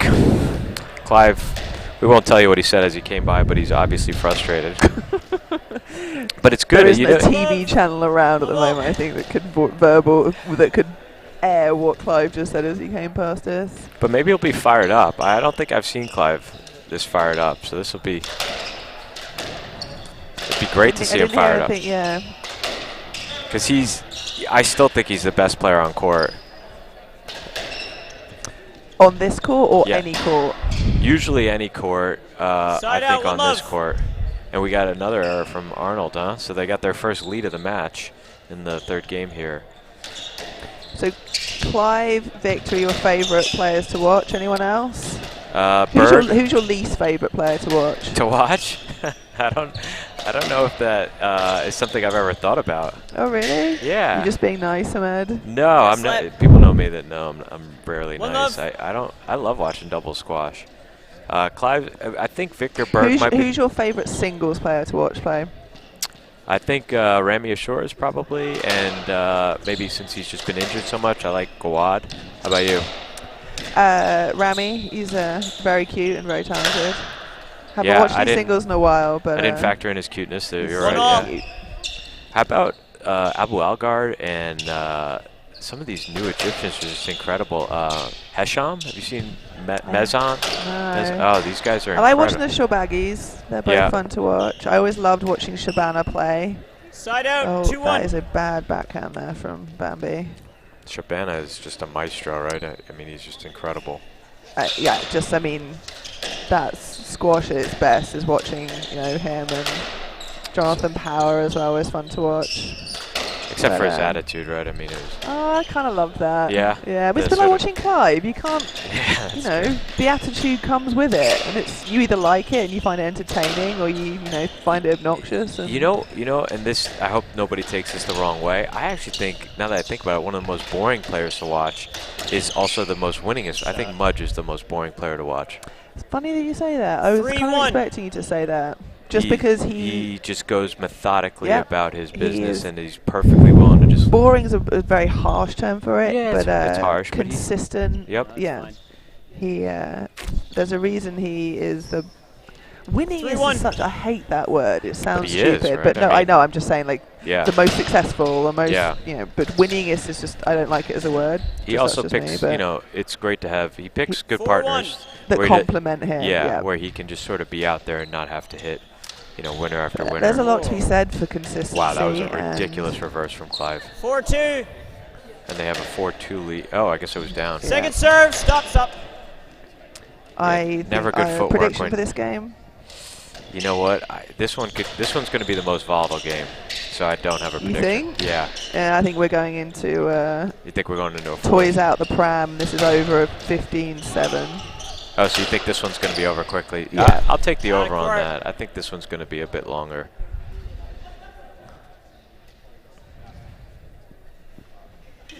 So that one just 5-2. getting caught in the netting. Only because I think both Arnold and Clarke had two decently hard pro-ams where they were running around. Maybe they'll get, just a step off. I think they're both in pretty good shape. I can't imagine that. They are, but he could be mentally tired, right, from just being on court for This is true. 9 games. Question. What do you think would happen to doubles if we play best of 7 games to 11? I think it would be a lot longer, no? I mean, Do you think? Yeah, it But would seems it be? like a lot. I just mean in terms of like watchability. Do you think the games are too long? Is that what you're asking? 15's a long way to go, right? And if you've got a team like a team with someone like Mudgy who does have that consistency, Yeah. and it favours them because 15 is hard That's mentally, true. and it's long. You played 10 great rallies and it's 5-all. Yep. You can't see the end of the tunnel yet. That's true. But if you had games to 11, would that change people's mindset and the way that they played? Like, a bit like the decision they made when singles went from 15 to 11, or from English scoring to American scoring. Yeah, I think if we're going to implement it, probably start with maybe the Pro-Am or certain of the Challenger tournaments just to see. I think there was one season or one tournament where we went to one serve. I think it was a season, wasn't it? I don't. Or it was a couple no, of tournaments I think before it was everyone a few got fed up. tournaments because Yeah, I don't ever remember having to worry about it. I mean, if we really want to make it exciting, maybe we could give 1 point a match. Each player gets a double bounce. I mean, we could really mix it up. You like picking up a double bounce? No, I mean a hugely intentional one where you where you get to wait and hold on it. I feel like that would make the refereeing even worse than it already is. Like, no, you've had your double bounce. Yeah. No, I haven't. Yeah, it was. That's what we pick up. That wasn't a double bounce. As long as we don't go to review. Yeah, this is... Oh, really? You don't want the review? No. Do you not find that when we're sat here and we get to see it again, we get a different perspective? Yeah, but I just think it takes so much time, and then it starts to then the review comes into everything. Then you'll start reviewing serve, foot faults. Well, then Clive's really in trouble. Yeah, if he's we in start trouble. That's true. Faults. I did notice somebody pointing it out. I think it was AC Slater was saying that Clive foot faults all the time, and I started looking at it. There's times he's not even anywhere near the box. Yeah, it's quite incredible. Let's watch this. So, yeah, that's a foot fault. It was, but I think that one. It was close, but it was still a foot fault. But from this side, from the left side. Yeah. Oh, here we go. You're doing a great job on the cameras for us here. Well, he won't double fault. He's pretty good at that. That was close. Just because he picked his... See, this is what Clive can do. He can turn on his forehand, and he's got the experience. And I think he's so fed up at this point. He's just like trying what he can. They have an 8-3 lead, by the way. I know. I think my prediction is slightly more accurate than yours. Yeah.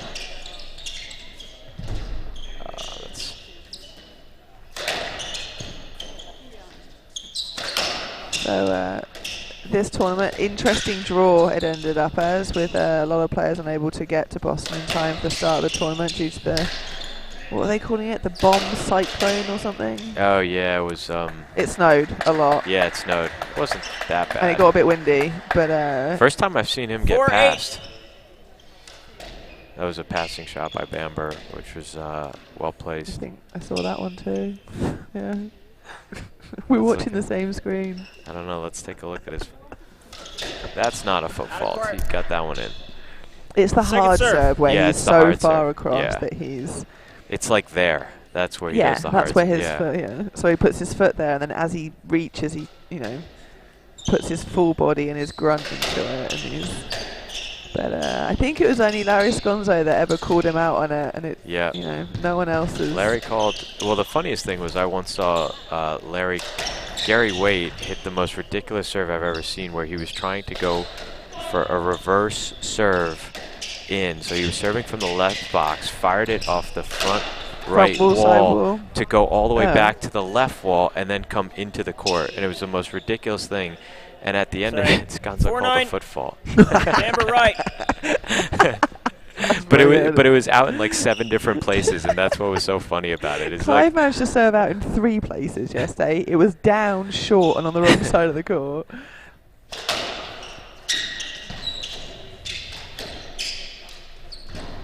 Another error. Oh dear. All right, now they're back in it. 5-9. I actually think you're going to be right. Yeah, it just seems like they just, even when they make errors, they have such a cushion and they're so steady. Yeah. Oh man, and their positioning is so far up. Yeah, I think this one's over. Well, Robin's got another 5 points to show me the fist pump that he promised, to show that there is some emotion and there's some fire under there.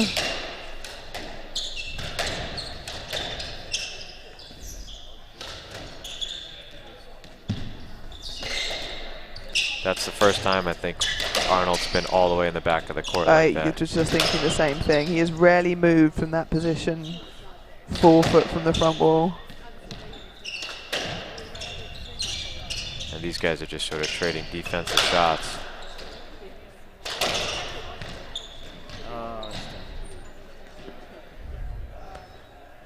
And that's a 10-6. Robin left. Right shot, but clipped. Bend his knees. How good are these? How good is Arnold and Clarke at singles? How high did they get? Someone asked me this last night. Scott got a lot higher than Robin. I don't know if Robin broke the top 100. Maybe he got to 80s. Scott, I believe, was in the 40s. Lovely singles player, like really nice to watch, very solid, like great swing. But yeah, I'm not sure what his highest ranking was. Long time Australian Institute of Sport athlete. 11-6. Was based in Westchester, Connecticut. Westchester, New York? Yeah. Yeah, Greenwich, Connecticut area. Training with Rodney Martin and the group that was there for a while with Casey Brown and Ryan Koskelly and Zach Alexander, who's now playing some really good doubles. So nice to see those guys nice joining the tour. And, yeah. you know, they've been in America a while and done with their singles careers, and now... And he's played for a while, but he just only recently maybe started taking it seriously, because was he in Philly for a bit? Scott? No, Zach Alexander. Zach moved back to Australia for a while. Okay. So I believe... Did you see that Leachy roll? I missed 7-11. Did not. He, from the back of the court, rolled it out, which was a little too late. But maybe we'll get his classic hard serve. I think I said 7, didn't I? Yeah, I think he did. I think they'll get past 7.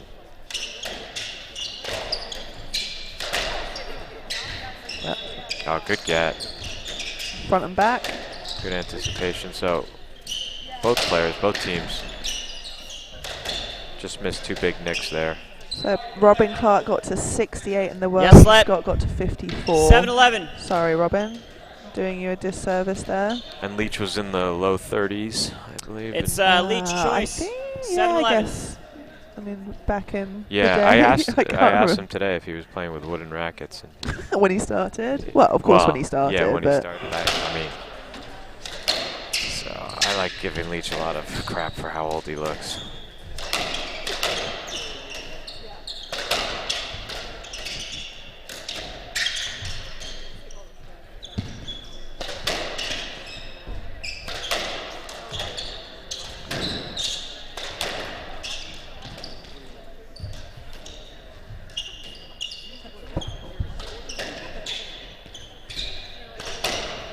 We haven't gone up and down the right wall at all, which is, you know, it's really weird. They haven't tried at all to ever isolate one guy with everything either across. They're just sort of playing almost like this is not quite an exhibition, but just almost like a practice match where they're just playing it fast and loose. Yeah, I mean, as we said earlier, it's kind of hard to see what their plan is or was. Or. And if you're Clarke and Arnold, your plan is just to be machines, right? Which they are, to right? be a brick wall 3 foot from the front wall. Yeah, I mean, behind the back yet. I mean, that's got to be. You're like, what do you have to throw at these guys? Everything comes back. This rally is the furthest back in the court the two have made it in about probably the longest 20 rally rallies. of the match. Yeah.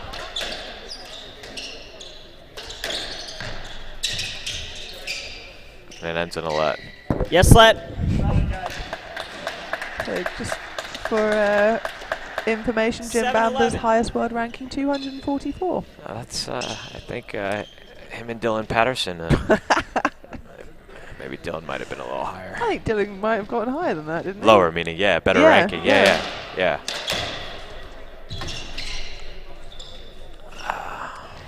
If there was a SDA singles tournament, who would win? Zach Alexander, for sure. Oh, yeah, that's not fair. Okay, taking Zach out. After that, who are the young, fit? Raj Nanda, maybe? Still not Victor? Or Bernie? 8-11. No, I think Raj is... You think Raj would take it? But I don't, it's tough to tell, but I think 8-11. Would you take it? No, I would not take it. Unless we're talking hardball singles, in which case I still wouldn't take it. But would you give that one to Victor? Hardball singles? Yeah. Yeah, you know what? It depends. If like Mudge or Monic are playing, and they can just crank it. Do they fit in that court? Well, that's the problem, right? I mean, that's what makes them so. I mean, Monic's swing. You could stand anywhere on a hardball singles court, and Monic will find a way to hit you with his racket. That would be kind of scary. I would not want to play hardball singles. Definitely the biggest swing on the tour, and he hits it the hardest, so it makes sense. So we've pulled within 3 here. Oh yeah, good effort.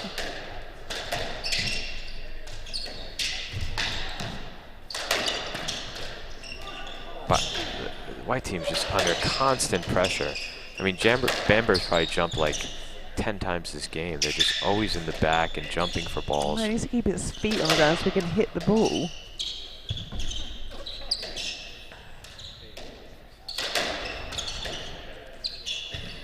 The points are getting longer.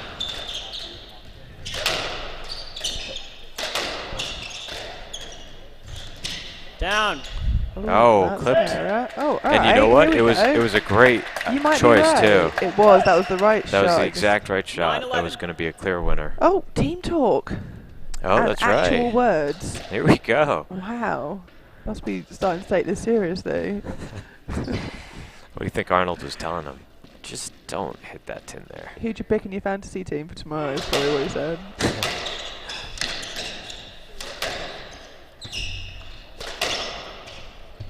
Good length. Setting. Oh, Leach let that one go.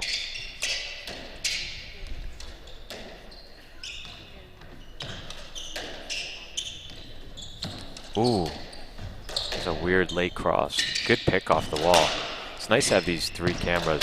It is. Yeah, it's good to be able to see different angles of the game. I think these 3 cameras mean that we should get 1 call for a review a game.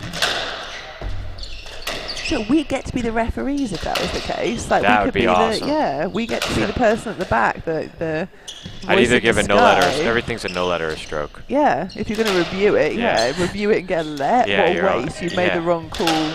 Yeah, really bad call if you do that. We should be able to give points away too.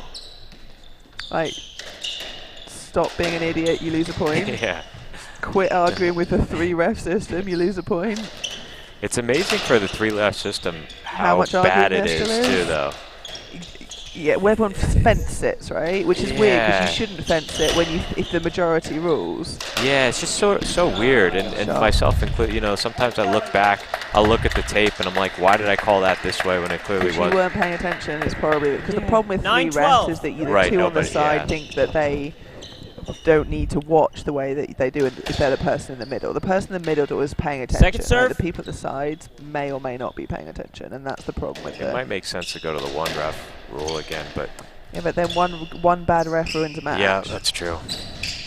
So, But 3 bad refs also ruin a match.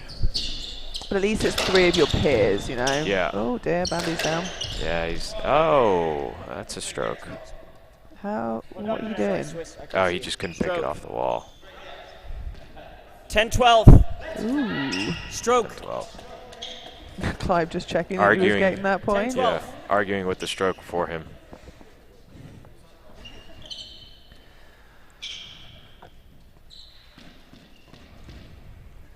I think the only difference here has just been that Lois and Clarke have made a few more errors than they were making before. I don't think they've changed too much. Well, they Leach, had Bamber 5 don't- last game, but they just came in situations where they were just up by so much. I think it's also the white team's cut down on the errors. 5. That was a great shot, and it got picked up, which is really demoralizing, right? When one of your best ones is coming back. They are certainly working Bambi here. And this is just That's a nice easy. shot. Oh, that was a Oh, great was that- shot. Yeah. Side out. 13-10.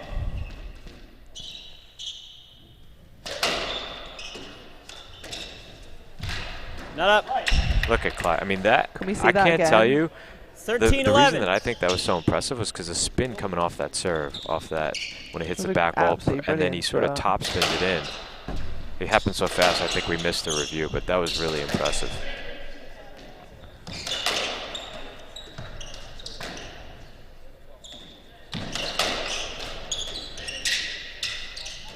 Oh, that's just terrible. Yeah, putting Jim in a really bad spot. Yeah. I think Clive's too used to and willing to go soft with his forehand, and he's sort of translated that over into the left wall, thinking that he can sort of tee up. See, that's just Oh, that's a lovely shot. yeah, but I mean, what that's There a we feat. go. That's a 54 in the world kind Yeah. of shot. 14-11. Match ball. That is a feat, and he's fed a few this point. Just by pushing it. Yeah, like that shot was kind of just like, it just seemed like he without a real purpose. So 9, 10, 11.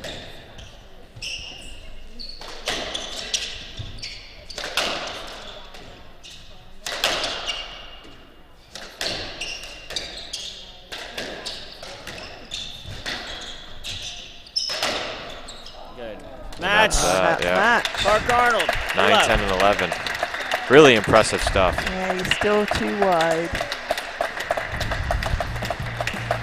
All right. We'll be back with our next semifinal. Are we out?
All right, Ahmed Anbari back. Susie just wants to inform our ref to turn his mic on. Just getting started here. Final semifinal. No? It is now. I'm sure Susie made the introductions. No? Okay, so we got Mikey Ferreira and Swiss Yvonne Badan in blue, the number 2 seeds, against Bernardo Samper and Raj Nanda in white.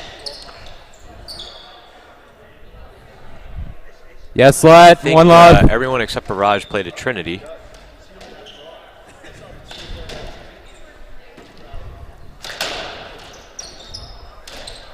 Know each other's games very well.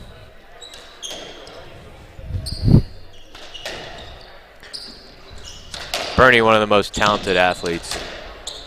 I think great soccer player. Just sort of steps on the squash court and seems to be born with a racket in his hand. So comfortable. And the smallest guy on court could probably hit it the hardest.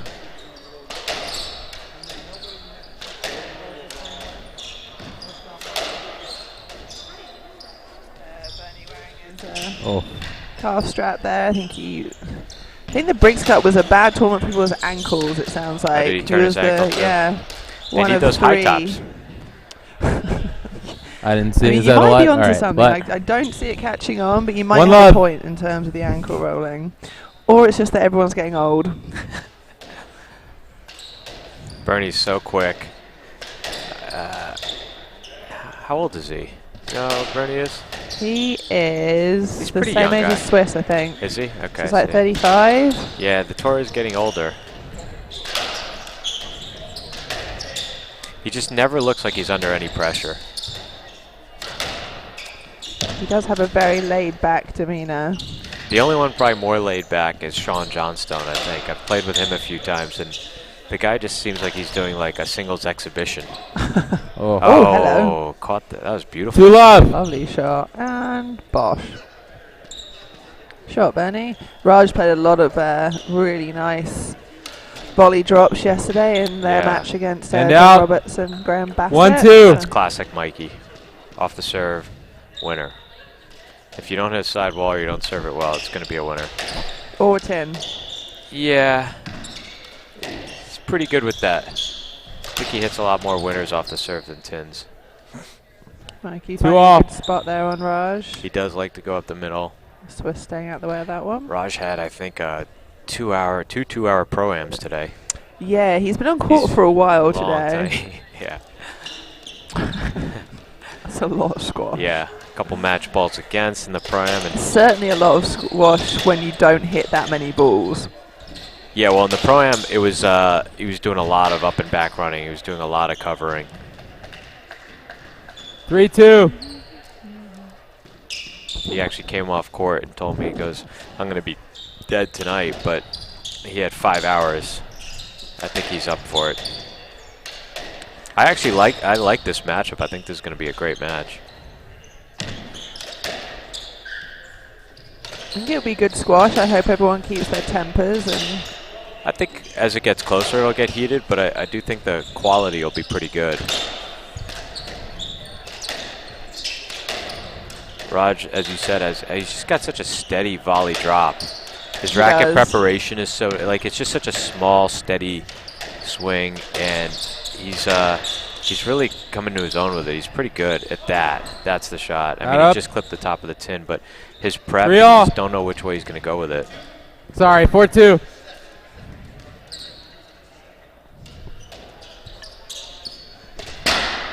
Uh-oh. As I say that, 5-2. two errors.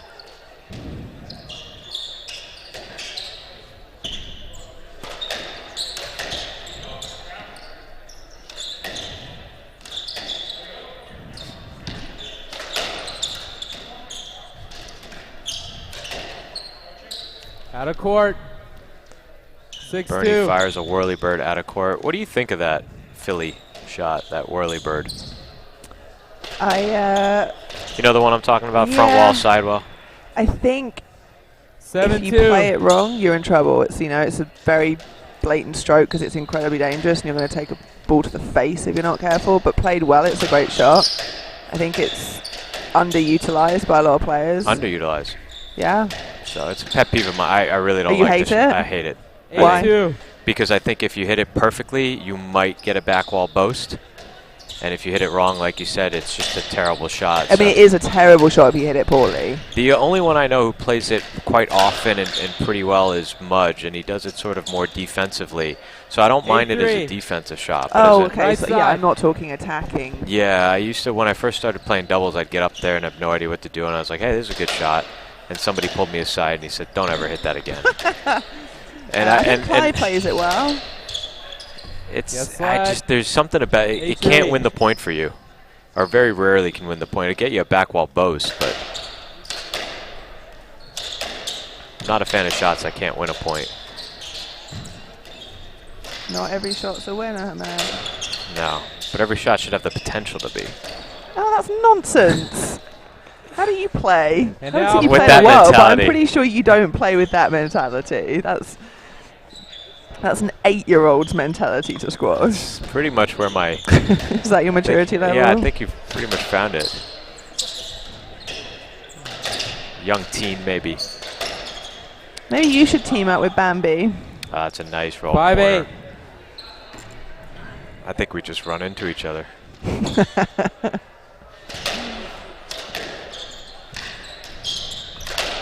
So I think Raj has 2 errors, 1 winner, and Bernie's got a winner.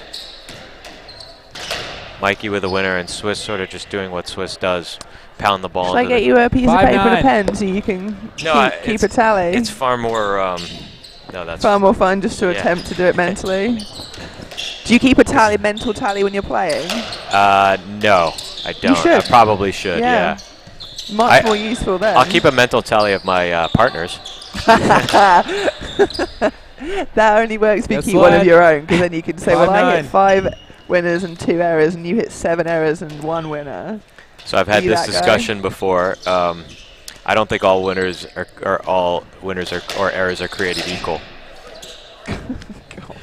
Yes, Do you slide. overthink your squash by 5-9. any chance? No, but I've had this discussion. The winner at 1-all means far less than the winner at 14-all.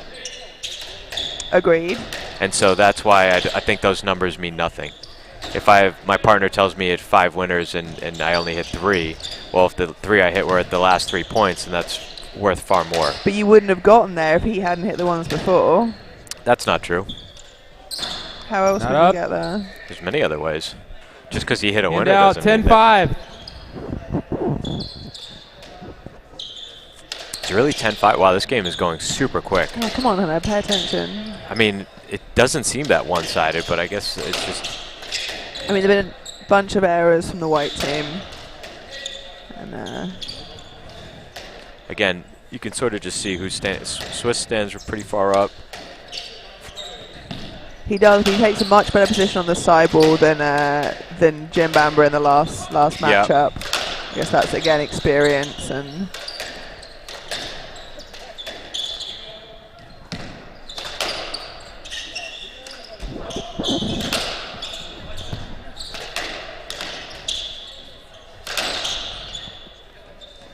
A lot of bang ball.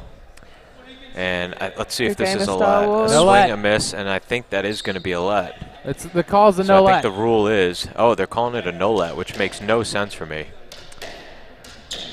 So What? See, Swiss, so they had a video reviewer. but I'm not sure. I just may not know the rules. So what happened was Swiss swung and missed, and the ball ended Left up hitting side. Raj.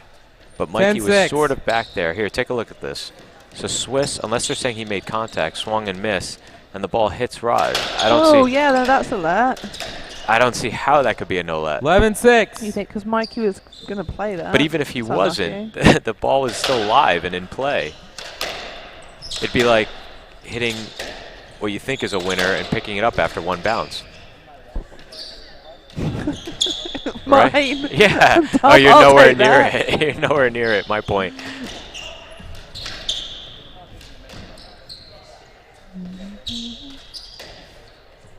So again, the 3-ref system, not infallible either.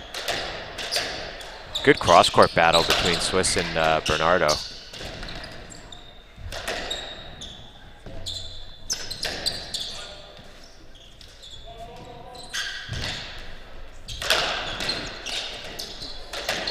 Mikey, a good cover. Mikey does tend to hang back a lot and just count on sort of Picks up some balls sprinting. at the back. Yeah, and Pretty just quick. Yeah, it sprints up there when he needs to, and also Swiss up. is pretty quick. So Hand he, out. he had He Swiss is. cover in his corner, I think, 7-11. twice this last point, and just that was a good location. There is the blue team, the opposite of the black team, in that every Oh, emotion yeah. shows Oh, versus yeah. zero emotion showing. You didn't get your fist pump. I didn't. Maybe in the final. We'll see. He's not a He fist. did say, I asked him, and he said, well, I was going to fist pump when I hit a winner, but I didn't hit too many of those. So On the opposite end of the spectrum, I was watching yesterday. I'm pretty sure Aaron Lukai fist pumps after every point they win. I think we should keep that. We need to keep more. keep that tally. Yeah, the SDA needs to keep more stats. Swiss Well, had. like I said, 8-11. I can get you a pen and a piece of paper. I'm if not. you I'm want definitely not the to statistician. I'm No? not the guy to do it. You're not the numbers guy? No. So Swiss had an open ball and put in the tin, and it was definitely the right shot. Do you see a clear strategy here? I don't really see. Yeah, I don't see what the white team's These- strategy is. These guys are just. Or the blue team, but the blue team Blue tend to team's play just- yeah, reasonably they're even right. whenever they play. Yeah, they're like sort of Hoping fast to bring and in loose. both. Yeah, they want to Yeah. bring in 8-11. both players on their team. And but yeah, I'm not sure what white 8-11. is. I would have thought that they'd play Bernie more, just given that he might be, he's obviously court. slightly injured and might not be moving as well. But I wonder if they had the intel that Raj has been on court for 4 hours today. I mean, yeah, you'd make Raj hit 100 balls in the first 2 rallies, right? Yeah. If you knew that. Oh, and there's a tin off the serve. Mikey's 9-11. really upset Told with him. you. Oh, he's really upset with him. Mikey's very intense. Probably the most intense player He's out there. definitely the fieriest player on Yeah. tour. Yeah, for sure. There are a few people that like losing less than Mikey. 10-11. I mean, no one likes Yeah. losing, but Had a coach tell me, show me a good loser and I'll show you a loser.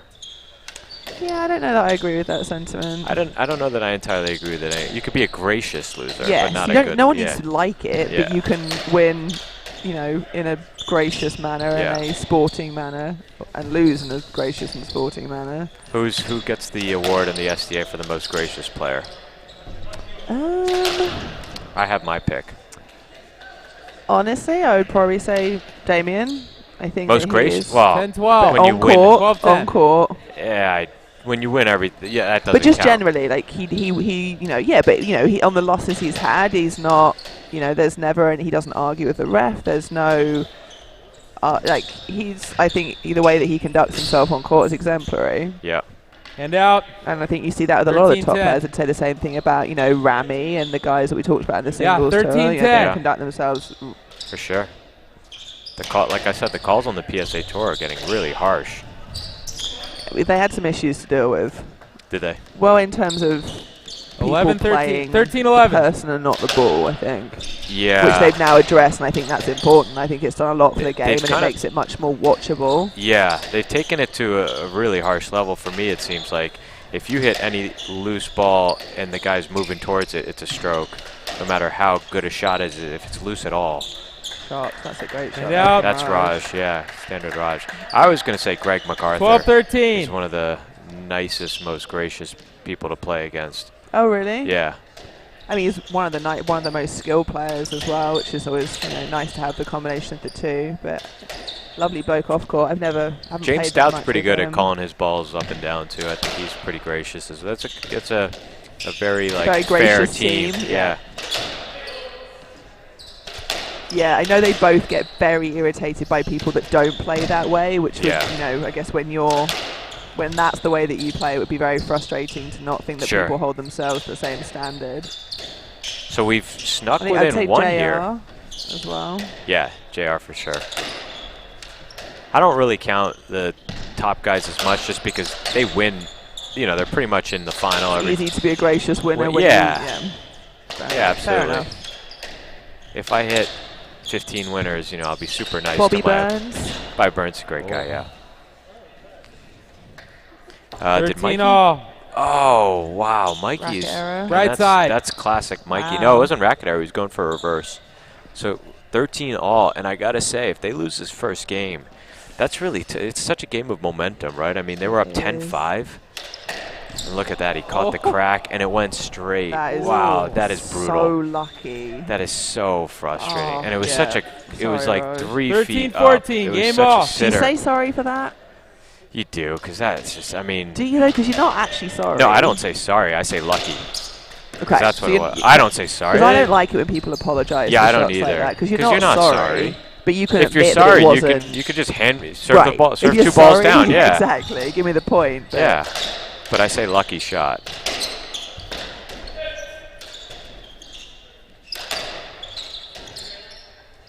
So we got game ball off that shot. Let's see. I'd love to see. Let's get 4, 5, 14 all games. Just so Raj can spend a little bit longer on the court. Going for the record of how much squash can be played at one tournament.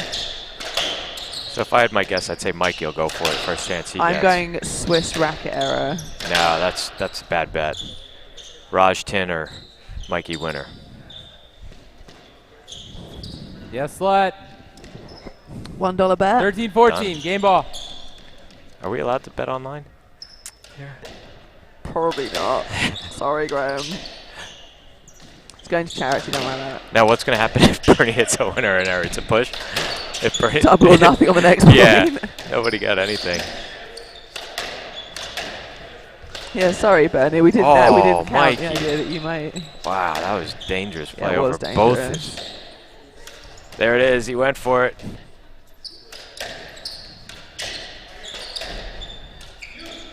Uh-oh. Oh, dead that's roll. a fantastic shot. What I First call game Mikey goes winner, to right? blue. Yeah, $1 you. That was a see. The problem is that was just such a sitter. I mean, it was a great. You couldn't finish it any better. But they started that game very badly. All right, first game. 90 seconds.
All right, blue leads. 1 game to love. Love all.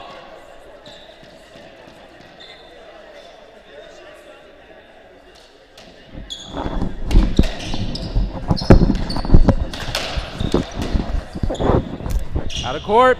1 love.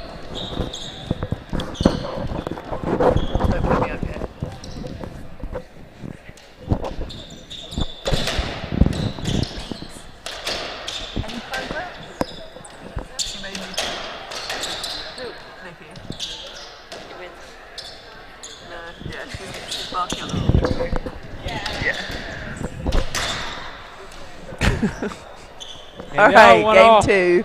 Ferreira Badan up 1 love. Close first game after the first sort of 8 points. interesting to see what Team White Another comes Mikey back service with. winner. 1-2. I don't know why guys serve Mikey like that. Would you just hard serve him every time? Well, certainly not a feed like that. That was right on his racket. I mean, at least get a sidewall. But yeah, I probably would. He's really hard to serve to because he's so aggressive off the serve. It looks like a good single serve would work quite well, like a relatively low on the red line, medium pace Right. that just runs down the Yeah, wall. that's true. That's a good shot there from Mikey. Amazing reach considering he's got two hands. Yeah, I have seen the second hand come off the racket every now and then. It's so cool to see.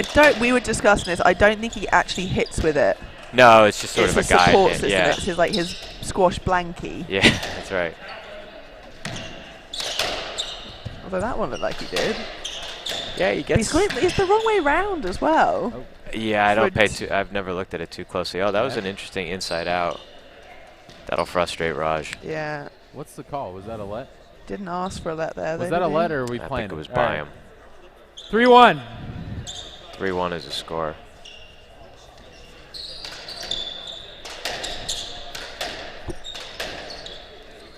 I'm always so impressed by Bernie, who's relatively smaller guy, how much pace he can get above his head on the backhand. Very strong. Oh, That's That was a great shot. 3-2. This is what Raj does so well. He's That's a lovely Great shot. shot. Takes his space well, sets himself up. Nice First- and a clean. little closer than need to be. No, that was pretty close. Oh, perfect 4-2. length. Perfect length. Yeah, good spot as well.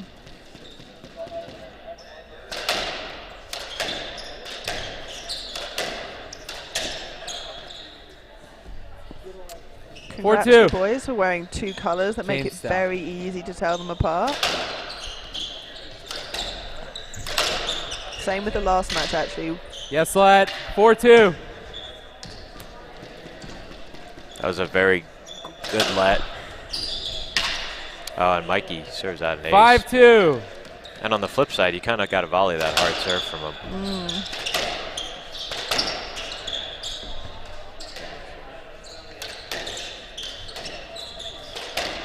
So the team in white immediately for me is at least in front. Or they were. That was a labored movement by Bernie, huh? Yeah, he's not moving the way that we know he can, that's for sure. Looks like he's definitely favouring his right leg and sort of dragging the left one around.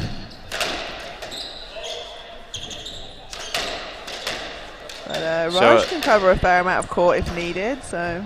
Not up. okay. And just it 6-2. seems to me that the strategy, at least for the time being, is they're keeping it away from Mikey and sort of playing Swiss a lot. Right side.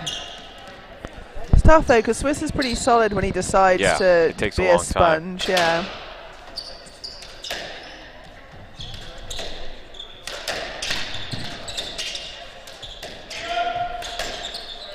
That's a stroke. Oh, yeah.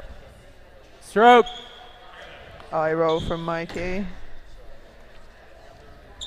It's very odd seeing them talk to each other. 3-6. Seeing Bernie and Raj stand next to each other and try and have a team talk. Raj is about, what, 6'4", 6'3"? Yeah, he's Bernie's 5'8". I think that's a bit generous.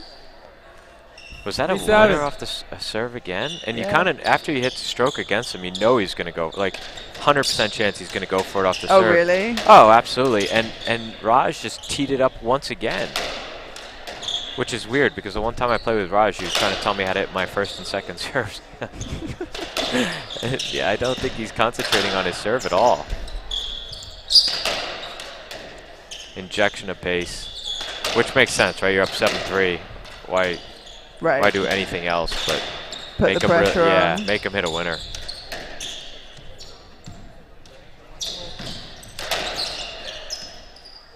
It's an let. Yes, but let.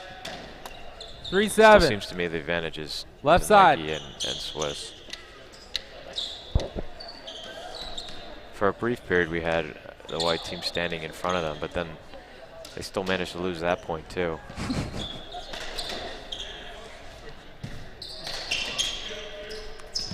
Struggling a little bit to see the ball as well as we can do normally on a... On the video, Yeah, I don't was know if thinking it's- that. It It feels might be the different from last contrast. game, yeah. Maybe it's just that this is my third wine rather than my first. And out. And a racket error from Bernie. 8-3. I just don't think these guys seem a bit flat. And the Mikey winner. Yeah, Mikey's seeing way too many 9-3. balls for someone who's just hit 6 or 7 Sort of, winners. Yeah, and just right in the middle of the court.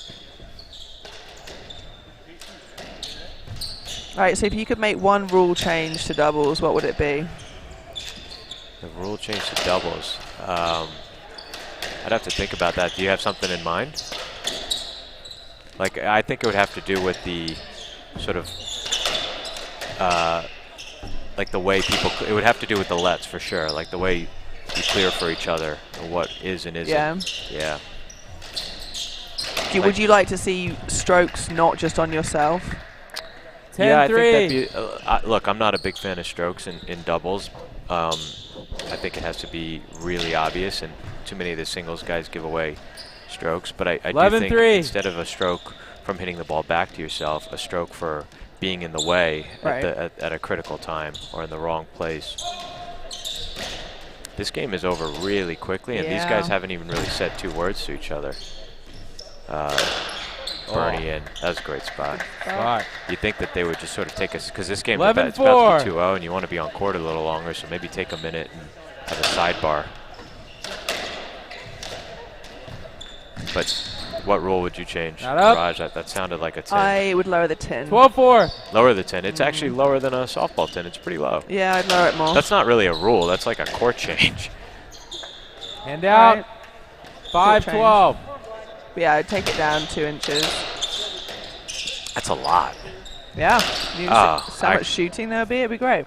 I mean, 6-12. Less of this Star Wars on the red line, and I don't know. I don't think the points are that it's worked long. great for softball doubles.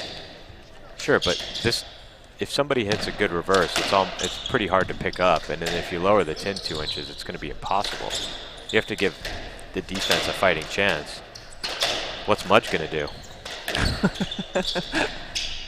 I mean, it's funny because we talked about him being very 7-12. Very consistent, but when you really pay attention, some Right of the balls side. he hits are really remarkable. Right I mean, side, right. Yeah.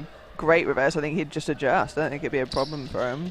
I think it would encourage somebody like, a few players to, take the opportunities more and.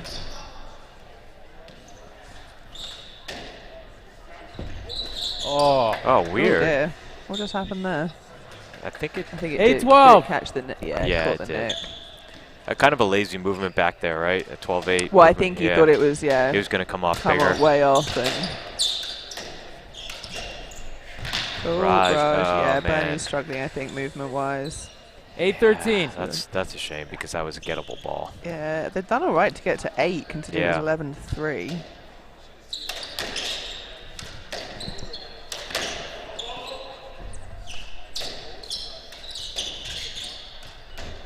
I think they've conceded this game. Yeah. At what point do you give up and sort of save your energy and attempt to play the next one? Shot. I guess it depends. If you're about to go down 9-13. 2-0, probably not. Yeah. Yeah, just because you want to build a little momentum. But, if you're down 14-1, it's the first game, or match ball. Does that count as conserving your energy? Match ball. Match ball. Have a little bit more for Saturday night. You're right, conserve it so you can win the party. Yeah. Nice counter drop by. That's 10-13. the only way. You got to be able to get up there and punish Mikey for the 1 or 2 that he does leave up for you.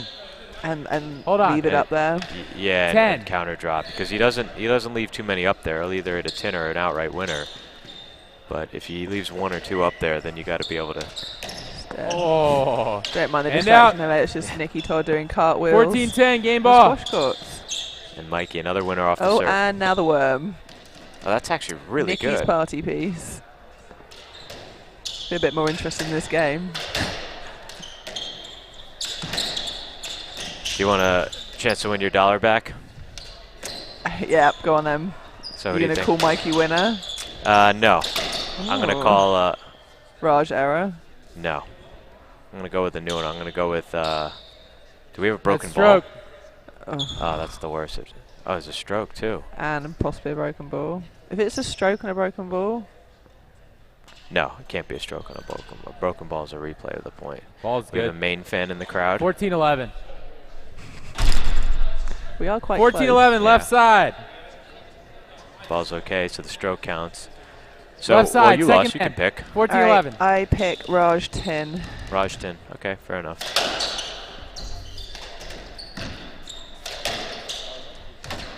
Ooh. Almost another stroke. Mikey winner. Game to blue. And it's $2. horrible looking movement there from Bernie. Yeah. Oh, yeah. $2. I know. All right. Half a beer. Game Be 2 back in 90 now. seconds.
I hope so.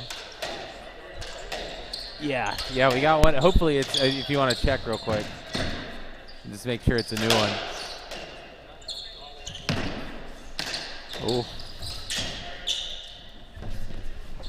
All right, we're back, game 3, and joining me in the commentary box right now, Robin Clarke. Hi, Robin. Hi. Hi, Susie. Thanks for inviting me to do a play-by-play. No worries. Very difficult to see the ball when you're not actually at the court. And out, It's one a little bit love. harder now than it was watching you for some reason. It looks like it got brighter in there. Yeah. Can we dim the... Oh, it's not a touchscreen. Okay. Yeah, Graham, somebody's How was your slacking. match? How did you There we feel go. out there? I score felt up pretty there. good. I think all of us, Boston's a tough event because we've all had a couple weeks vacation on the holidays, Christmas and New Year's. And Feeling so, a bit fat? No, not fat. Feeling like I haven't hit a ball. So Just me then. So yeah, so it usually takes me a game and a half to kind of start to feel the ball and get into it. So I think that's kind of what happened. We got better as a team as the match went on. We saw at least one team talk and words looked like they were exchanged. Sorry? Which just seems unusual between you and your partner. Like we don't talk enough? There was a significant lack of communication between you. We were wondering if it's telepathic. Yeah, the thing is Scott and I have played so much doubles together that he kind of just looks at me and I know what he wants me to do. Fair enough. Yeah. I guess if you've played a lot together, it can be a bit like that. Yeah. I mean, someone should tell Mikey that about him and Swift, and then start shouting at him. I'm really sorry I didn't do a fist pump after a win or two. I Yeah, told you I'd do one. seriously. I mean, you can fist pump when you win tomorrow. Maybe. I saw it good. When you win tomorrow. Wow. Okay, Faith in Susie, I like you. that. I I like faith in you. that. I'm putting I my like money that. on you guys All on the right. Twin Towers. Oh, Two boy, love. that's an awkward nickname. I'll tell you that right now. I don't know who made that one up, but anyways. Hamed came up with that. Oh, one yeah, of course he did. Right before he told us about everyone's locker room chat and their towels today. Oh, really? Yeah. I'd be interested in hearing about that after this match. Let's get back to this match. Let's. Samper seems to be nursing a little bit of a calf injury. Yeah, he's definitely not moving quite as sprightly as he normally does. No, he was down in the locker room icing it for a while today after his. Yeah, he said he rolled his ankle at the Briggs Cup in their first round match. The match is fairly tight. They've just been losing the close points at the end. The blue team, Ferreira and Swiss, have gotten up pretty big in both games, and they've, Sampers have been able to claw back. They just can't finish it. We were sort of discussing. We couldn't really see what the white team's strategy was. What if you were coaching the white team? What would you be advising them to do? Well, I think Samper. There's just one spot you can't hit it on the court, and that's Swiss's forehand, kind of overhead. So he's got the nick in the reverse there. So you really got to hit wide width on Swiss. Three love, right side. Essentially, you're trying to get it to the door, so both Mike and Swiss have to go back in the court, and you've got good position up front. And I think Samper was doing that pretty well in the first and the second game. He was getting some good width on Swiss, so they weren't really able to attack. He's kind of missing it now, though. It's coming through the middle too much like this, so they're not getting it. Is it not hard when Swiss is that far up the court to find that angle by him? Well, you're not trying to blow it by him. You're trying to get it above his head. So around him. Yeah, around him. So you're trying to hit it. Got it. Like that. That's a great shot because now they've both got position at the front. Oh, nice shot. I think that was a good shot. I can't really tell. Yeah, I think that was a 3-wall.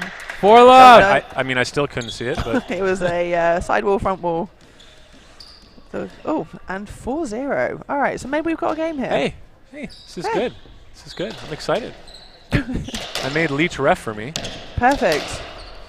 So he can be on the receiving end. Well, the guy was trying to get out of it, giving, I'm older, I'm more experienced, please let me have a beer. No, go do your duty. Well said, Robin. Yeah. Thank you. Everyone needs to contribute equally. Out of court. Hand out. Agreed. 1-4. Everyone hates reffing, let's be honest. I don't mind being a line judge. Just don't want to be the middle. Yeah, it's always the rock, paper, scissors dilemma after you win a match. Who's being the middle? That's good. I definitely don't like being top or bottom. Middle's perfect. Come on, get up there, Raj. Move up, move up, man. Ugh. He's got to push up a little quicker on that ball. He knows he's hit a loose one. He's got to push up. If I was the white, they both need to be at least a foot in front of the service line, and they're not. They're almost at the service line or behind. They're too far back. Significantly further back than you guys were, that's for sure. Yeah.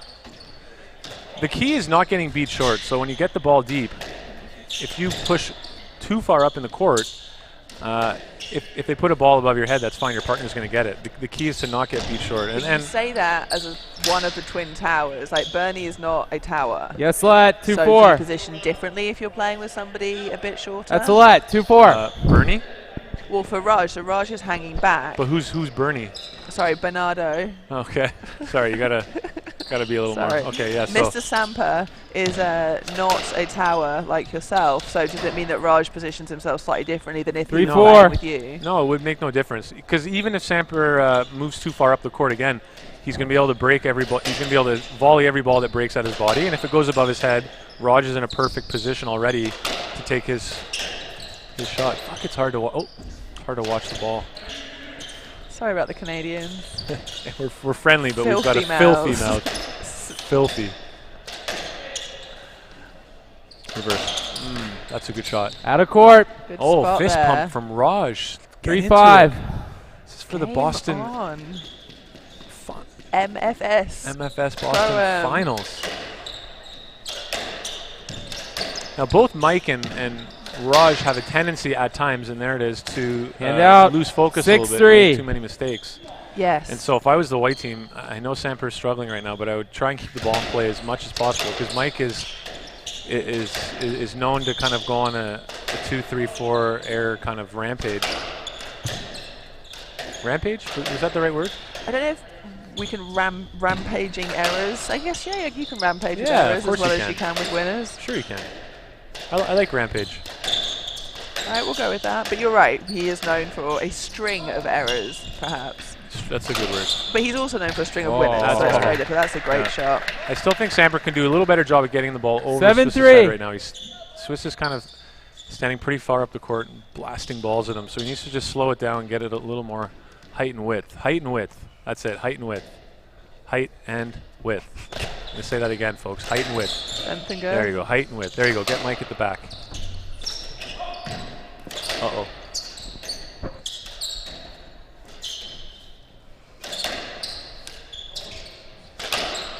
Above his head. Come on, above his head. Give it a hammering. I just want to see a good competitive match. I think we now have that. This is so far has been the best squash of the match so far. There you go. Yeah, a little bit easier to see now the lights at the back have gone out. See Greg MacArthur is sending you some pretty serious iMessages right now on your phone. Let's see what Greggy's got to say. 7-4. We were talking about who the fairest player on tour is. Right side.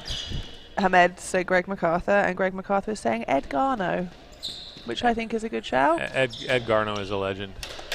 One of the nicest guys ever to play the game of doubles. How old is Ed Garno? Good question. 50? Hand out. Yes. If I'm 50 and playing at that level, 5-7. Well, to be honest with you, I'm probably not going to be playing when I'm 50. But he's done very well for himself. I mean, saying that though, isn't Clive like 52?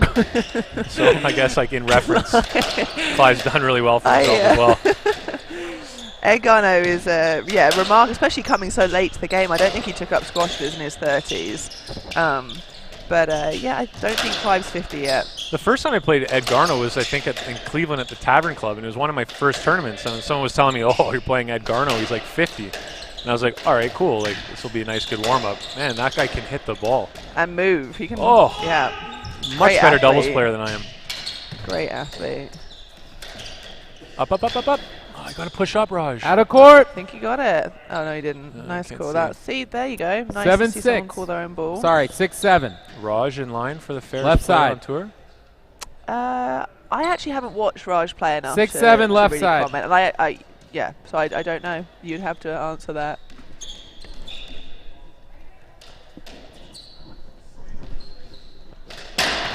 Oh, Raj, come on. 7-all. Keep the ball in play. Let's go. I actually think both these teams are evenly matched right now. He's got to get the ball over his head, though. There's too much volleys going on Swiss's racket. That's better. Get them both back there. It's lazy. Move your feet. 7. Samper, I noticed as I was doing a line, he's got a tattoo on his tricep of the squash court. Did you notice that? He does. One of a number of tattoos he has. Yeah, it's a. How about you, Susie? Do you have any tattoos and some? Well, none. No, I do not have any tattoos. Not yet. What does that mean? Well, you never say never. Oh. Do you have any tattoos, Robin? I don't see you as a tattoo man. I've got one. It's a pretty funny story. I went to get a tattoo with my now beautiful wife, and we were sitting there, and I was like, "Yeah, I'll get a tattoo. Sure, why not?" So at the time, I was playing the pro singles tour, and one of the right sentences side my trainer and I were using was strength and honor, and so I put strength and honor on my ribs. So I have the word strength and honor, and it's written in a kind of graffiti-like font. And the funny thing is, honor in Canada is spelled O-U-R, which is the correct spelling of honor. I would agree, being British. Okay, so honor, when you're writing on Word and it's on American, they're like, no, It's 9-8. spelled incorrectly. It's OR. So every time I take my shirt off, someone always has to comment, I can't believe you spelled honor wrong. I have to tell them, well, And out. actually, I'm not that dumb. 9-all. But I think I spelt it right. So words to wise is go with words that do not have multiple spellings. That, but the funniest part is, like, I didn't know strength and honor was like the main quote on Braveheart when they're like, strength and honor. So every time, that's the first thing that comes up. Oh, like, are you a big fan of Braveheart? And I'm like, what are you talking about? Like, oh, strength and honor. So strength and honor has come up in multiple conversations of hilarity in relation to my tattoo. I am very happy to learn this fact about you. And next time I watch Braveheart, I will think of you. Yeah. 9-10.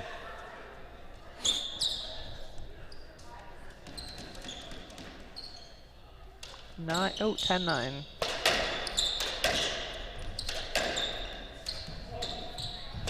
Just missed that. Get it over his head, Samper. Come on. No, not deep enough. That's better. Now push up, push up. See, he's right on that. He's right on the service line there. I think he's got to push up a little further. And then where you want to go short on Swiss, or just go back at Swiss from there? Yeah, Swiss. This is actually quite exciting. Sorry, I can't commentate when this action is so rampant. That's a good shot. He's done. Oh, I think. Call it. Yes, let. No, let. Let ball. I'm saying no, let. No, they're going to give a let, but he's got to make a 9-10, little left more effort side. to play the ball. Weak.